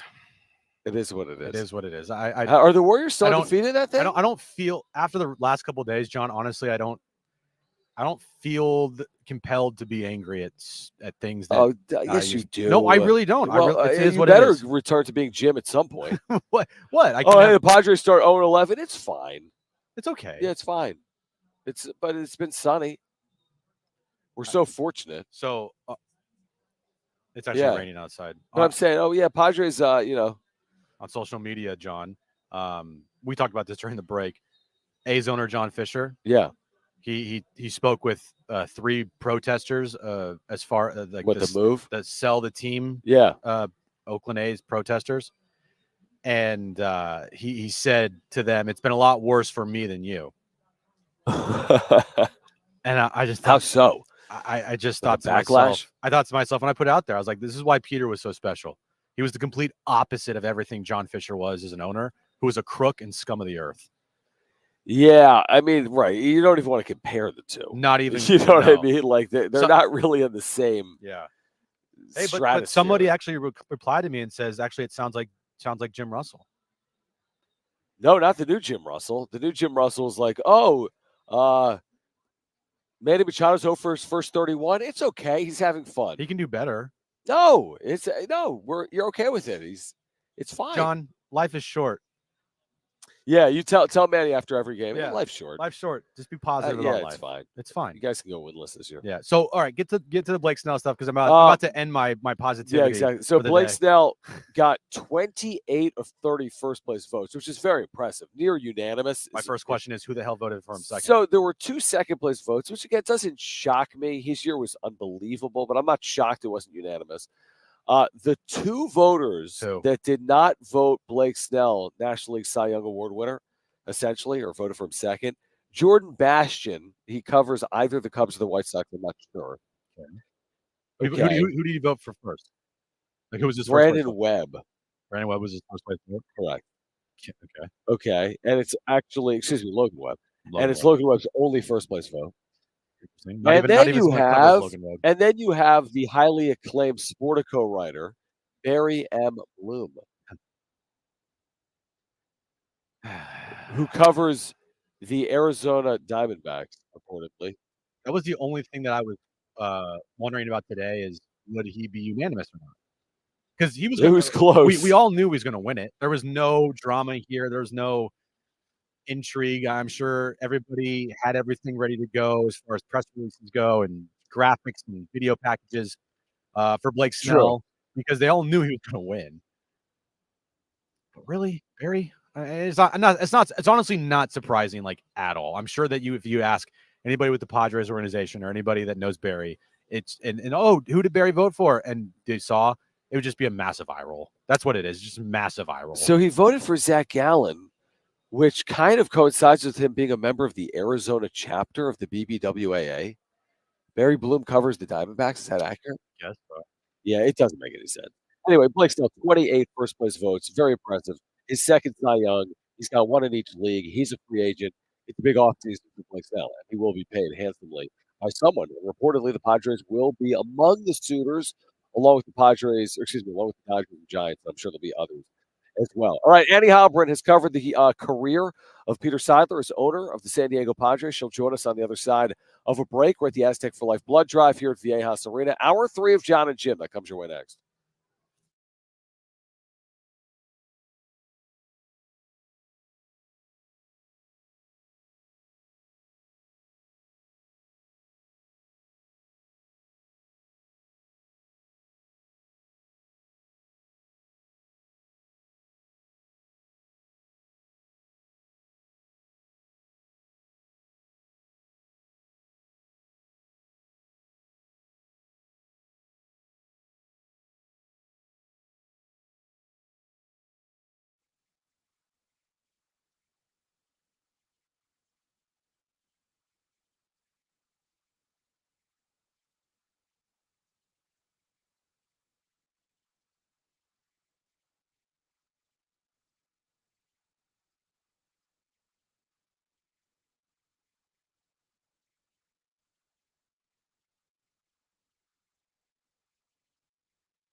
All right, this update is brought to you by Staples Stores. We'll start with the Padres, as Blake Snell was announced as the 2023 NL Cy Young Award winner today, getting 28 of 30 first-place votes. It's the second Cy Young Award in his career. Only other left-hander that won a Cy Young in both leagues, that would be Randy Johnson. Moving over to the Aztecs, they beat Long Beach State last night, 88-76, coming off their loss against BYU this past Friday night. Next up for the Aztecs, they take on St. Mary's this Friday in Las Vegas. And tonight is the Brady Hoke Coaches Show at 6 p.m. with John, Rich, and Coach Hoke right here on San Diego Sports 760. Staples holiday deals mean amazing savings for the holiday season. Right now, save 50% on custom holiday cards and invitations, as well as custom photo gifts like mugs and calendars. Offer ends 12/16. Visit staples.com/print for more details. Have yourself a merry little holiday at Staples.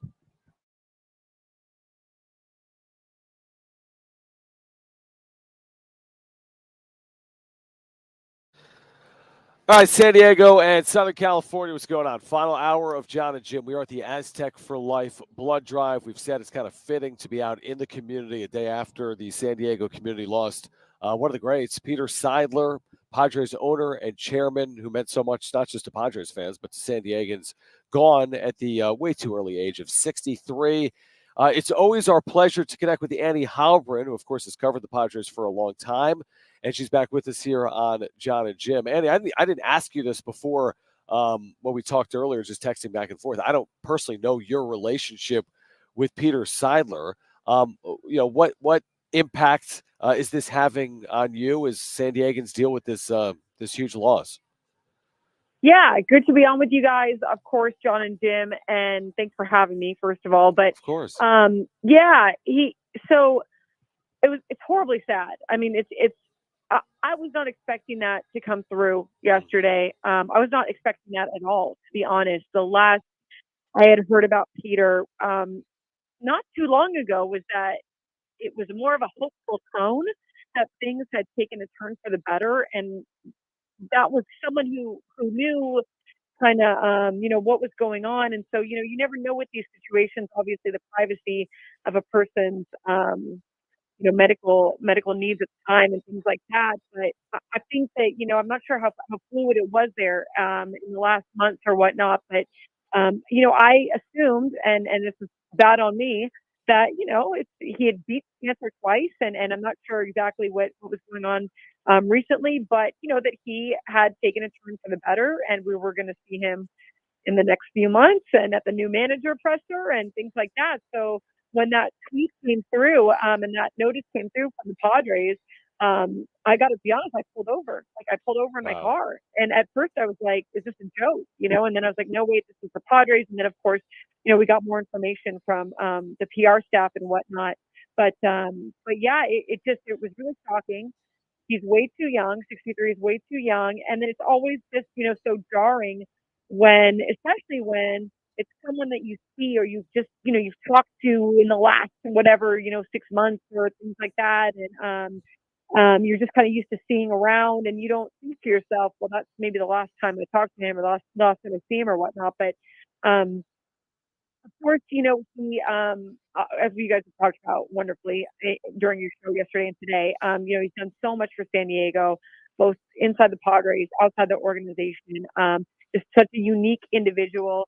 I when I first began kind of working, I guess more close to both covering the Padres, and then for a year I worked inside the organization. I worked under Ron, and so I'm had and continue to have a wonderful experience with Ron Fowler and everything that he's done for San Diego and for this Padres organization.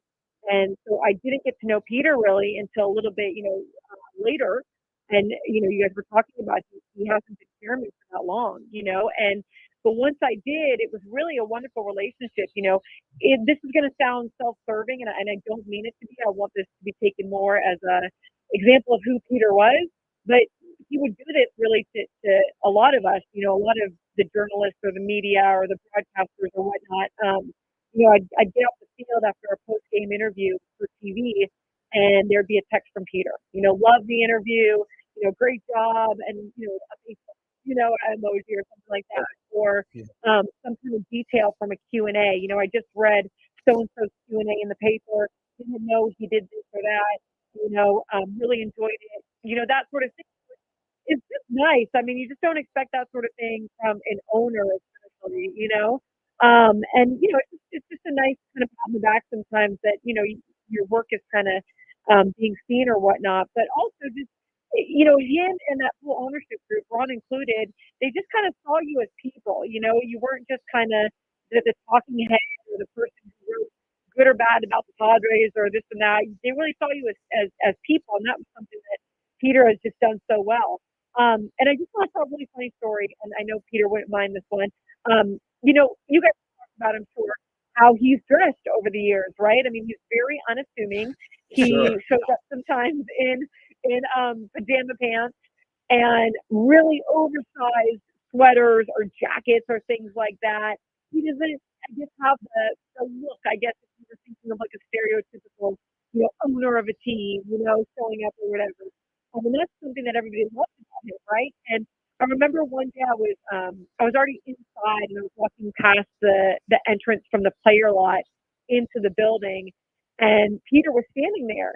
And I was like, "Hey, Peter, how's it going?" And he was like paused there because he didn't have his badge with him, and there was I think a new security guard, and didn't really know who he was, and didn't let him in, and get somebody to come down there and look for Peter. And Peter was just laughing. I mean, he just thought it was funny, and I'm sure that the security guard, you learn real quick who Peter is. But it was just one of those things where it was just a funny moment. And I'm sure at the end of the day, Peter loved that this guy was doing his job, and everything. Yeah. So most of that was really fun with Peter because he enjoyed all that, just the messiness of human. Right. And I said this yesterday. The one thing that made Peter so special, alluding to your story there, Annie, is he's a guy that you thought that he was just a season ticket holder in the 300 section. You didn't know he was the owner of a multi-billion-dollar organization, and that this guy was a billionaire, right? You just never knew if you never knew who Peter Seidler was. You see him walking around, like, oh, that's a normal guy. That's a normal random person. I think that's made him so likable, and he is so relatable to San Diegans. Is the thing about here in San Diego, it's sometimes it's hard to break through because San Diego is so everybody wants to be that's our own, right? That's San Diego. That's San Diegans. And so the one thing that Peter did that I think alludes to your stories about him is that he was just so relatable. He was just such a relatable person that cared about the fans more than anything, and that's what made him so special to all these fans here in San Diego. Yeah, you're absolutely right. And he cheered like he would be the first to high five you, and then if the team lost, he would be the first to be like, "Well, there's always tomorrow," looking ahead. But he just really loved the human part of people, just who they are besides who they are on the field. There's so many owners and people in baseball that sort of just see you as a number. They see you as your stats. What can you do for me? What can you do for my team? And of course, Peter wanted to win. I mean, there's no doubt about that. He had so much vision for how he wanted his roster to look and what he wanted to be in terms of competitiveness inside baseball, and then that he wanted to do it his way, right? He didn't want to do it necessarily the conventional way. He wasn't afraid to kind of break out of that norm. But your point exactly, he really was. He is a fan. He is a fan, and he wants to be there cheering. And I really am happy that he got to experience the Padres, beating the Dodgers last year in the championship series, and got to see San Diego light up, because so much of that really you're so happy for your team. You're so happy for what this means for your organization. But the streets of San Diego, what that gave San Diego and what that gave fans was just priceless, And so he got to experience that and really soak that in and know what that meant. And I'm really happy he got to do that. But he always took interest in other people and kind of like what kind of ticks you off or what drives you. And I think that was something that was noticed as well. That's really well said. Annie Heilbrunn, SDUT, San Diego Sports Association, with us right now. Jon and Jim, San Diego Sports 760. Annie, do you have any feel for what it's going to look like on the other side, so to speak? Already so many questions. We didn't know about the Padres payroll. We've been talking about managers. We've been talking about rosters. They've got the Cy Young Award winner. Can they retain him? I mean, these questions, baseball questions, remain. Now you've got an ownership situation that is unresolved, of course, because of this mourning and grieving process. I mean, what are the San Diego Padres going to look like on the other side in the absence now of Peter Seidler? It's a great question. I think it is one that, is going to be at the forefront of conversations going forward after this grieving process is more, I don't want to say done. It's probably never done, right? Yeah. But after there's more time that goes by and a little bit more separation from such a tragedy, But yeah, I mean, this is so, of course, Peter did tell Kevin Acee that, he plans for the team to stay in the family. And what that would mean, it could mean that his wife Sheil still retains that ownership, but there's a different chair, a different point person, a different person that becomes chairman. Will that be his brother? Will that be someone that, isn't even in the organization right now, or someone inside that, it's time will tell. We just really don't know. I would imagine that there were some, I don't know, but I would imagine that maybe there were some, plans in place. If this happens, pivot this way. If this happens, pivot that way, that sort of thing.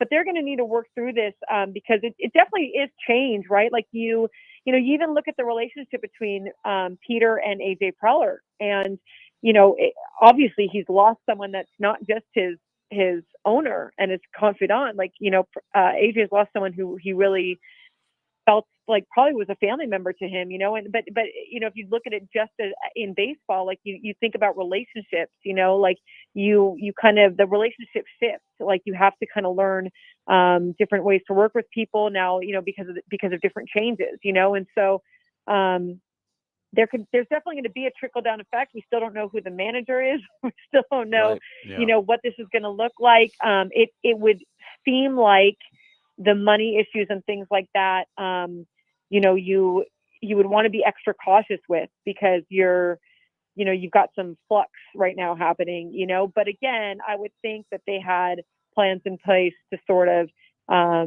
make sure that they were as smooth as they could be moving forward should this have happened, so I'm sure that they're working through all that and that they do have plans that were in line with Peter's wishes, and then you don't know, right? You don't know, like at some point if the family would want to maybe sell it off at some point, but that could be so far down the road. We just don't know what's in store. But I would think that they've got some plans in place. Yeah, and you just hope. We talked about it today. I mentioned the vision of Peter. You hope that lives on, because him mentioning that, as recently as just last year, like, we'll never be a team that sells. Like, we're never going to be the team that becomes the sellers or fire sale type of team, as long as I'm around. Yep. And you hope that vision that he has, remains with this team going forward, even though there's still a lot of questions. Annie, you're close to the players a lot and inside that clubhouse. What did Peter mean to these players as an owner, being the type of person that he was, wanting to have relationships with people and making sure that he actually listened to people and didn't treat people like they're worse off than him because he might be just a billionaire? Like, what did Peter mean to these players? I think they really fed off of his enthusiasm and his energy. I think that he wasn't around as much this year, but I remember for the Dodgers series earlier this season, he was here. And because I remember I was talking to his family and he said, he said, "Can you take a picture of us?" And of course, and it was him and his daughter and his wife, his two daughters. And it was just really special to see him share that with his family. And I think that also resonated with players, like the sense that, things were also important to him besides baseball. And there were important things to him, like family or like other causes or things like that, they could probably relate to on that front, with their own families or their own interest in their own lives. But also he wanted to win. He was a big competitor, and so look, when you're a player and you're like, okay, we're rallying and, we're going for it. And obviously the trade deadline last year or in 2022, you couldn't help but just sort of be so excited and want to share that moment. And we remember that photo of Manny and Peter on the field and things like that, after the Juan Soto trade happened and whatnot. So I think that there was like that sense of respect of just like, okay, we're competing, like we're going for it, but I just think, in general, like, I think anybody kind of appreciates when people want to get to know you. And I think it is, again, like the whole ownership group. I know Ron was the same way with a lot of these players. And it wasn't just, I know there was also some comments and things like that, but, there is a general interest in who you are as a human and who your wife is and who your kids are. And I think that that's something that like probably brought this ownership group together, in terms of just wanting to be that kind of set that kind of tone.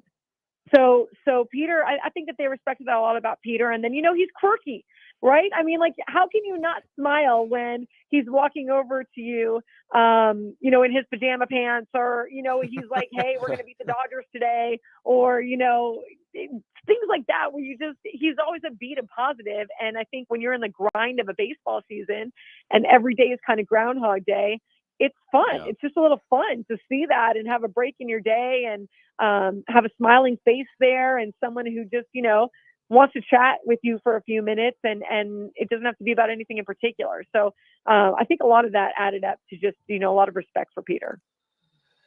Well, it's been a tough week, obviously, for a lot of San Diegans.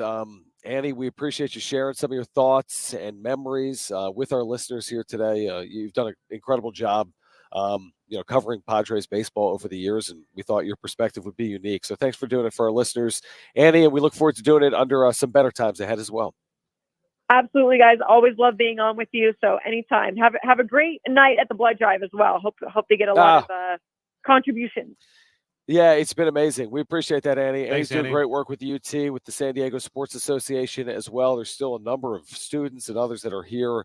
The Aztec for Life blood drive going on until 6 p.m. tonight. Jon and Jim with you. I mean, again, when you get to hear from a Bryce Miller, when you get to hear from an Annie Heilbrunn, like we can only bring so much perspective, right? I can these see people it. Were around Right. When you have that perspective, when you have that insight, it's pretty unique. I mean, I think if you had never met Peter Seidler, but you're just a Padres fan, he's already made a mark, obviously, on you for his impact on the franchise. I think that alone is vastly significant. But I think when you actually knew who he was, and the more I hear about him, the more I'm like, wow, this is a really unique, unparalleled character. Yeah. It's rare. I think there's a lot of rich people that do a lot for the community. Okay, that happens. It's easy to write a check.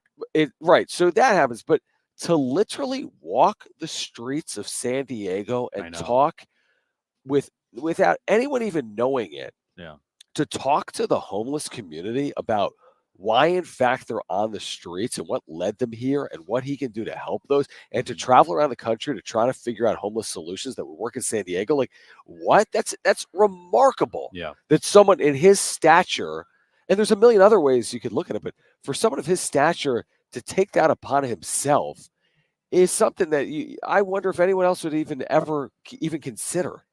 Very few. Very few. He was one of the people. That's what I keep going back to is he was a fan at heart.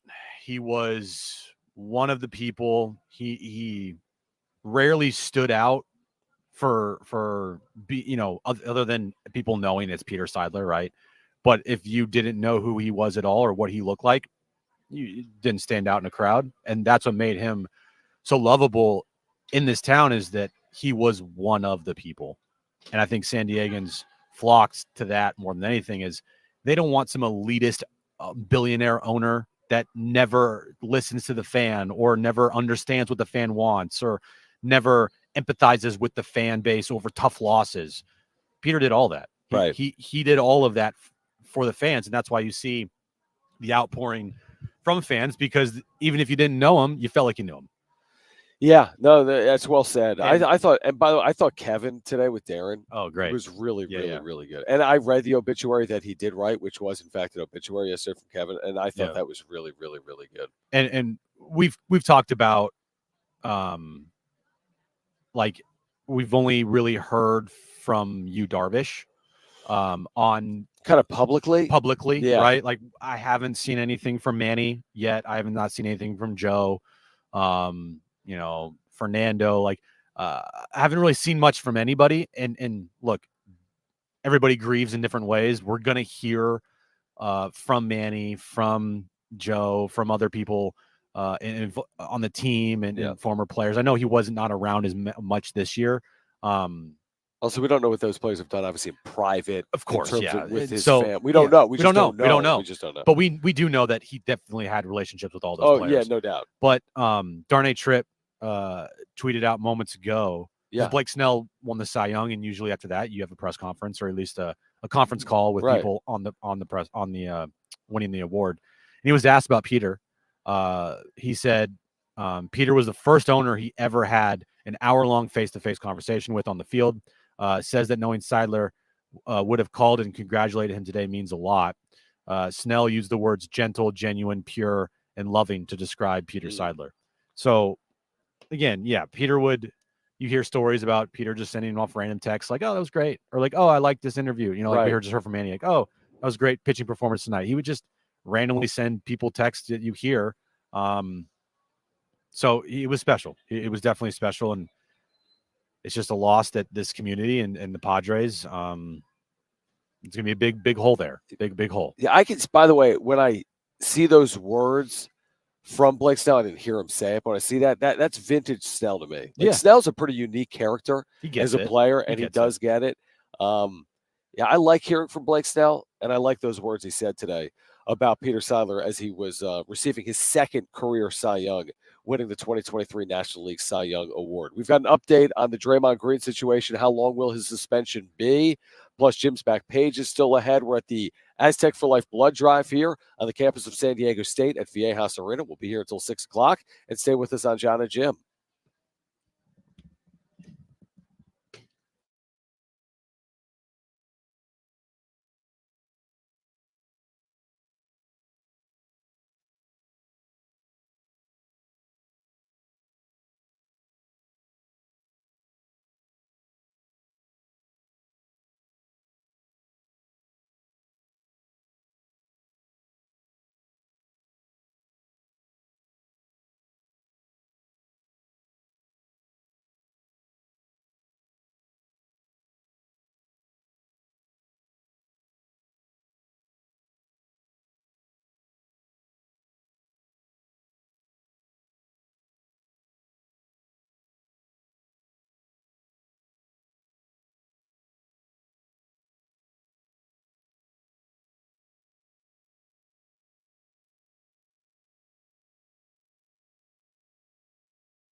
not watching that. Is it a nightmare? All right, on the other side, an update on the suspension for Draymond Green. Also, Jim's back page. Stay with us.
All right, this update is brought to you by Staples Stores. We'll start with the Padres. Blake Snell won his second Cy Young today, pretty much in a landslide, got 28 of 30 first place votes. It's the second Cy Young award in his career. Moving over to the Aztecs last night, San Diego State basketball beat Long Beach State 88-76.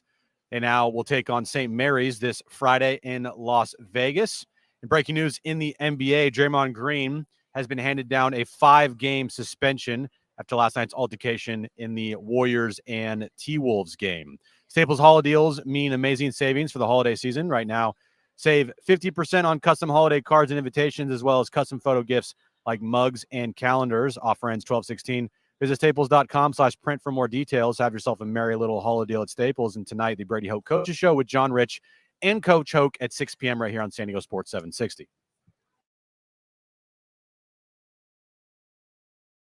All right, our continued coverage from the Aztec for Life blood drive here at Viejas Arena. Still, there are those waiting in line to give blood here today. It's always such a good thing to see. I mean, you just think about everything going on, not just here locally, the passing of Peter Seidler. You just turn on the news, and this is why I don't turn on the news. I don't either. But if you do, you're like, oh my gosh, the world, right? But there's so much good. I mean, all these people all day long making selfless decisions. You don't have to give blood, but they are giving blood. All these young people, young and old, but so many students.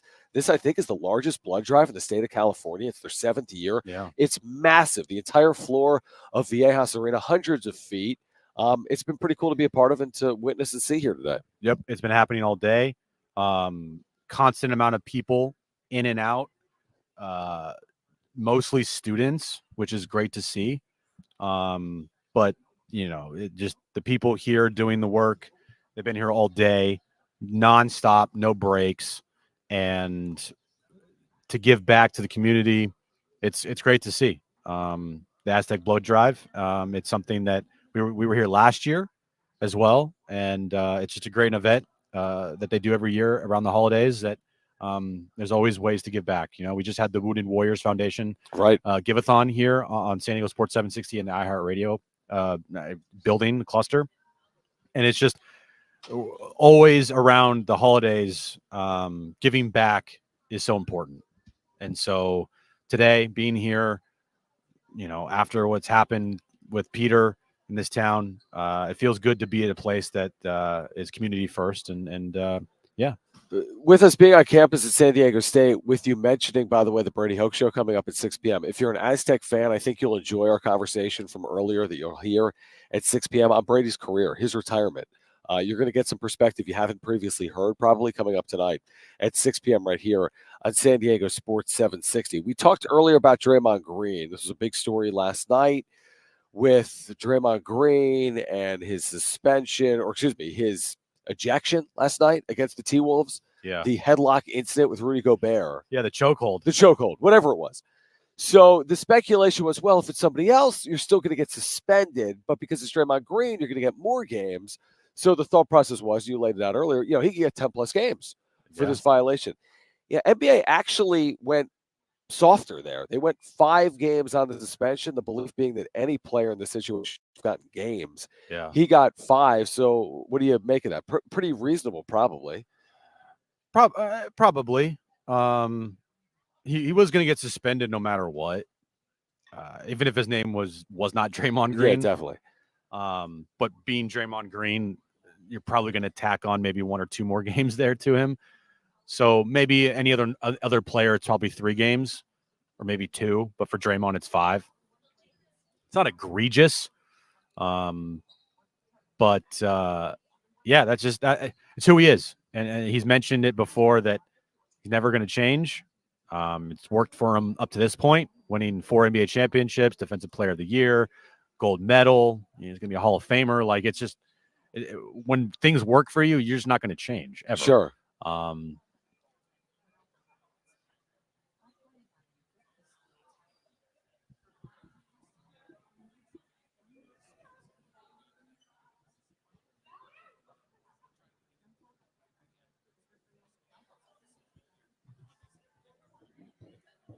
See, here's the one thing that I've seen recently, and not just with Draymond, that's just so stupid in the NBA, is if I, say we're playing against each other, John, right? Yeah. I would put a headlock on you. Yeah, I would too. Or put you in a headlock. I went up to you and I shoved you, and then you shoved, and I'm like, what the hell, dude? Yeah. And then you shoved me back, and all of a sudden, boom, we both get technicals. Right. How is that? Started it, I started it. Like, how is that fair? And especially if I know for a fact you already have maybe 1 technical in the game. Right. And So I'm like, well, you know what? I'm going to get this guy ejected. But is that like life? Is like football. We see that constantly. The person that starts it, the second guy gets the flag. It's stupid. I agree. Stupid. Is it fair? No, but that's just one of those things. I agree with that. It feels like one should be more severe than the other. But that's, I don't know. That's sports. Yeah. And we argue about that stuff all the time. Yeah. It was interesting, though, that nobody on the Wolves wanted to help Rudy Gobert. Yeah, right. That's a good point. They're like, Draymond's going to choke him out. Good. That's fine. We're good. We don't like the guy anyway. So. Well,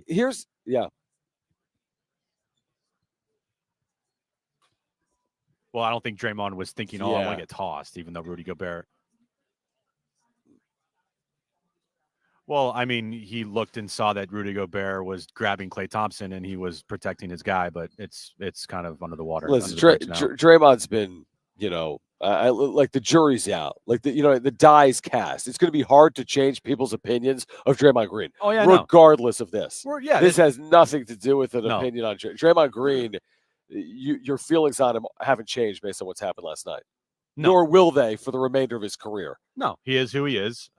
He got to a point in his career by being himself, and that you live with it. If you're a Warriors fan or on the Warriors, you live with it because it's produced 4 championships and a Hall of Fame career. So it is what it is. All right. Who do you believe more?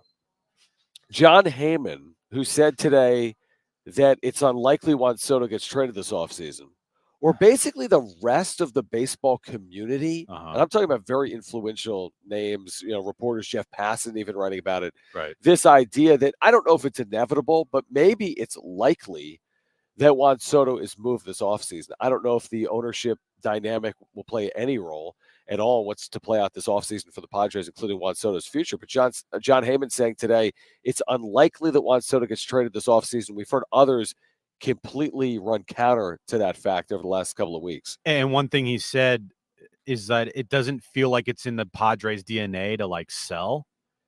And we've talked a lot about this today and yesterday. You know, the legacy of Pete comes to the Padres. His vision that he started here, his mindset is never of the sell. Right. You know, there's probably a reason why Blake Snell and Josh Hader didn't get traded at the deadline. One, because of the optimism that Peter poured out throughout the organization, whether it be right or wrong, whether you agree with it or disagree with it. I know that we disagree with it because just of where they were at and the future of the team, but that was never Peter. He never was the type of person to punt on anything. Right. So maybe that plays a little bit of a role in it too now that, look, the vision of Peter was never to sell and never to do things for like 3 years down the road because it's all about now. It's all about winning now. And so maybe that plays a role into what their decision is for next season. Do I agree with it? I mean, I want to see Juan Soto here. I want to see Juan Soto in a Padres uniform back next season. Would it hurt the team if they don't trade him, even if they don't do well next year? Yeah, probably would. But that's not the vision that Peter had. And that's not the vision that the Padres, I think, are trying to aspire to be. So they're in a tough spot for sure, no doubt about it. And I don't know if what has happened recently plays any role in their decision to potentially move Juan Soto or not. But I can tell you, I would like to see Juan Soto here next year because I think he gives them a better chance to win. Do you, and Alex in the chat makes an interesting point, Heyman is a Scott Boras mouthpiece. Okay, that's fair. Yeah. So are we then led to believe that Scott Boras would prefer his client stay? Heading into a walk year, wouldn't want to reacclimate, which proved to be a challenge in 2022 for Soto. Would Soto and Boras prefer, forget his future, he's in San Diego in 2024, there's a level of comfort and familiarity, produce, post your numbers, get to free agency, and you're better off by actually staying in San Diego in 2024. There's probably some of that. Maybe. It's not a great hitter's yard. We've talked about it a lot. But he still put up pretty good numbers. And a lot of it's based on his ability to get on base. Yeah, and if he puts up those same exact numbers next year with maybe more impact, like you put those numbers up in crunch time moments, right? Instead of not, because I don't think he did that many times this year. Maybe it still nets him a $480+ million contract. I don't know. Yeah, true. Like the numbers he put up, if the Padres were winners this year, you could say he's a top 5 MVP candidate potentially, right? Yes. Yeah. Oh, yeah. If they won, if they won 90 games. If they won 95 games, they'd be top 5. Yeah, top 5. Yeah, definitely. So, yeah, it's going to be a tough decision. Yeah, for the organization, and over the last couple of years, you know, I'm sure Scott Boras was a guy that knew, hey, if I want to get my guys paid, I'll just go talk to Peter. Right. That's not the case anymore. Right. And that's where the changes happen, and that's where on the baseball side of things, the loss of Peter is felt. It's like, oh, you don't have a guy that is willing to say, you know, I don't care about the norm. I want this player on this team. Yeah, I will win the hand. I will win it. Yeah. Like, hey, I will go out there and I'll put my money where my mouth is. Yeah. Literally. You don't have that anymore, and you don't know who that person potentially could be. You don't even know if AJ has the capability of going to Scott and being like, "Hey, we work something out," right? Because we don't know who truly is in charge of everything with the Padres right now. It's going to be interesting to see how it unfolds in the days, weeks, and months ahead. Following the tragic passing of Peter Seidler yesterday. At the age of 63, with you guys take for like one drive until 6 p.m. I'll get back page for you on the other side. Go with the Sunshine.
Murray, apologies. Yes, is the answer.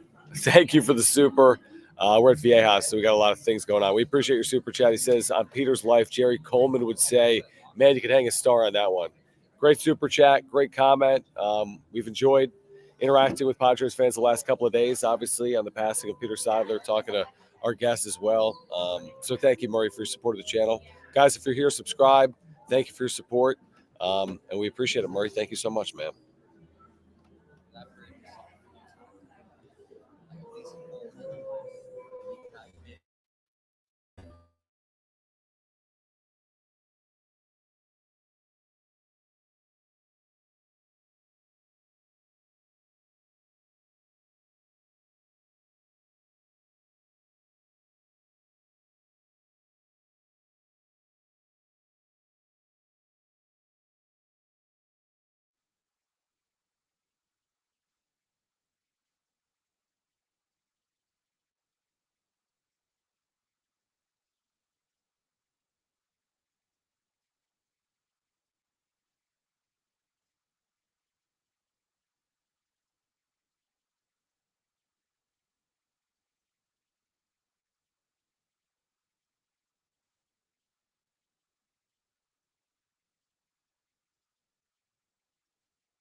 All right, final time from the Aztec for Life blood drive at the campus of San Diego State, Viejas Arena. We were here last night, San Diego State over Long Beach State.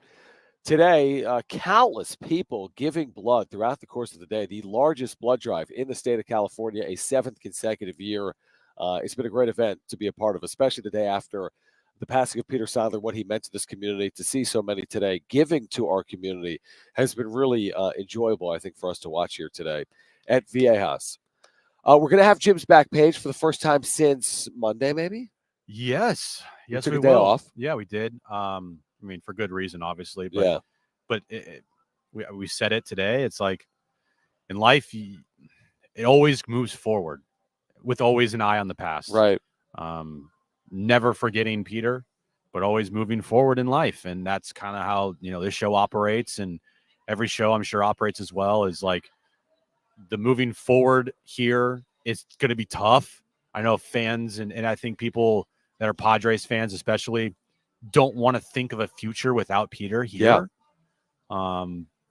But it's something that's unavoidable, unfortunately, and it's going to be hard to deal to move forward.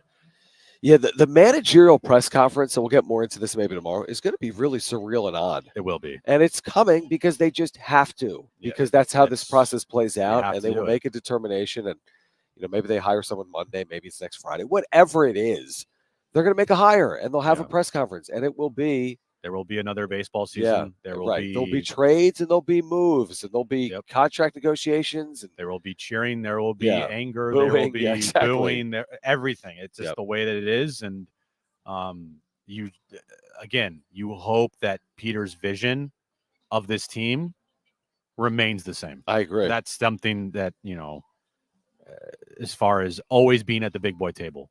And so that's it's going to be tough, but moving on is what everyone's going to be forced to do. Let's get to this.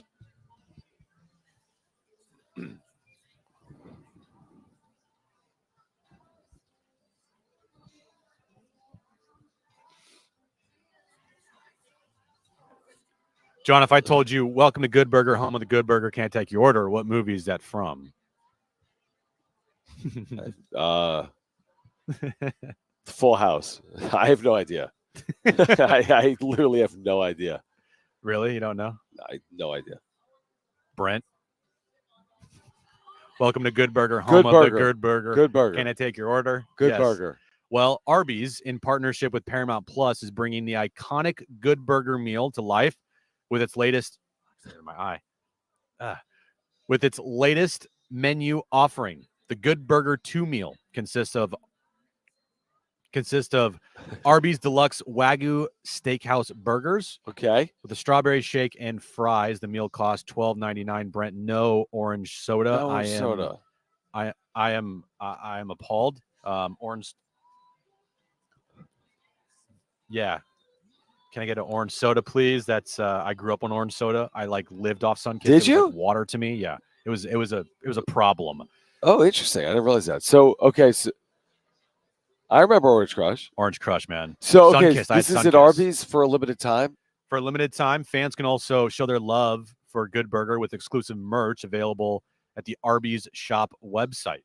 The collection includes a gray crew neck sweatshirt and a black T-shirt, complete with unique designs that capture the spirit of the collaboration with Good Burger and Paramount Plus.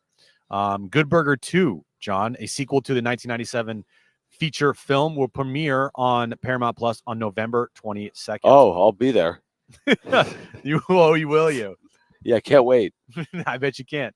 Hershey's, John, unveils a new chocolate frosted donut Kit Kat bar. Can I see it? Even though our listeners can't. Hold on. Yeah. What does that even mean? Hershey's has unveiled a new treat, a chocolate frosted donut flavored Kit Kat bar.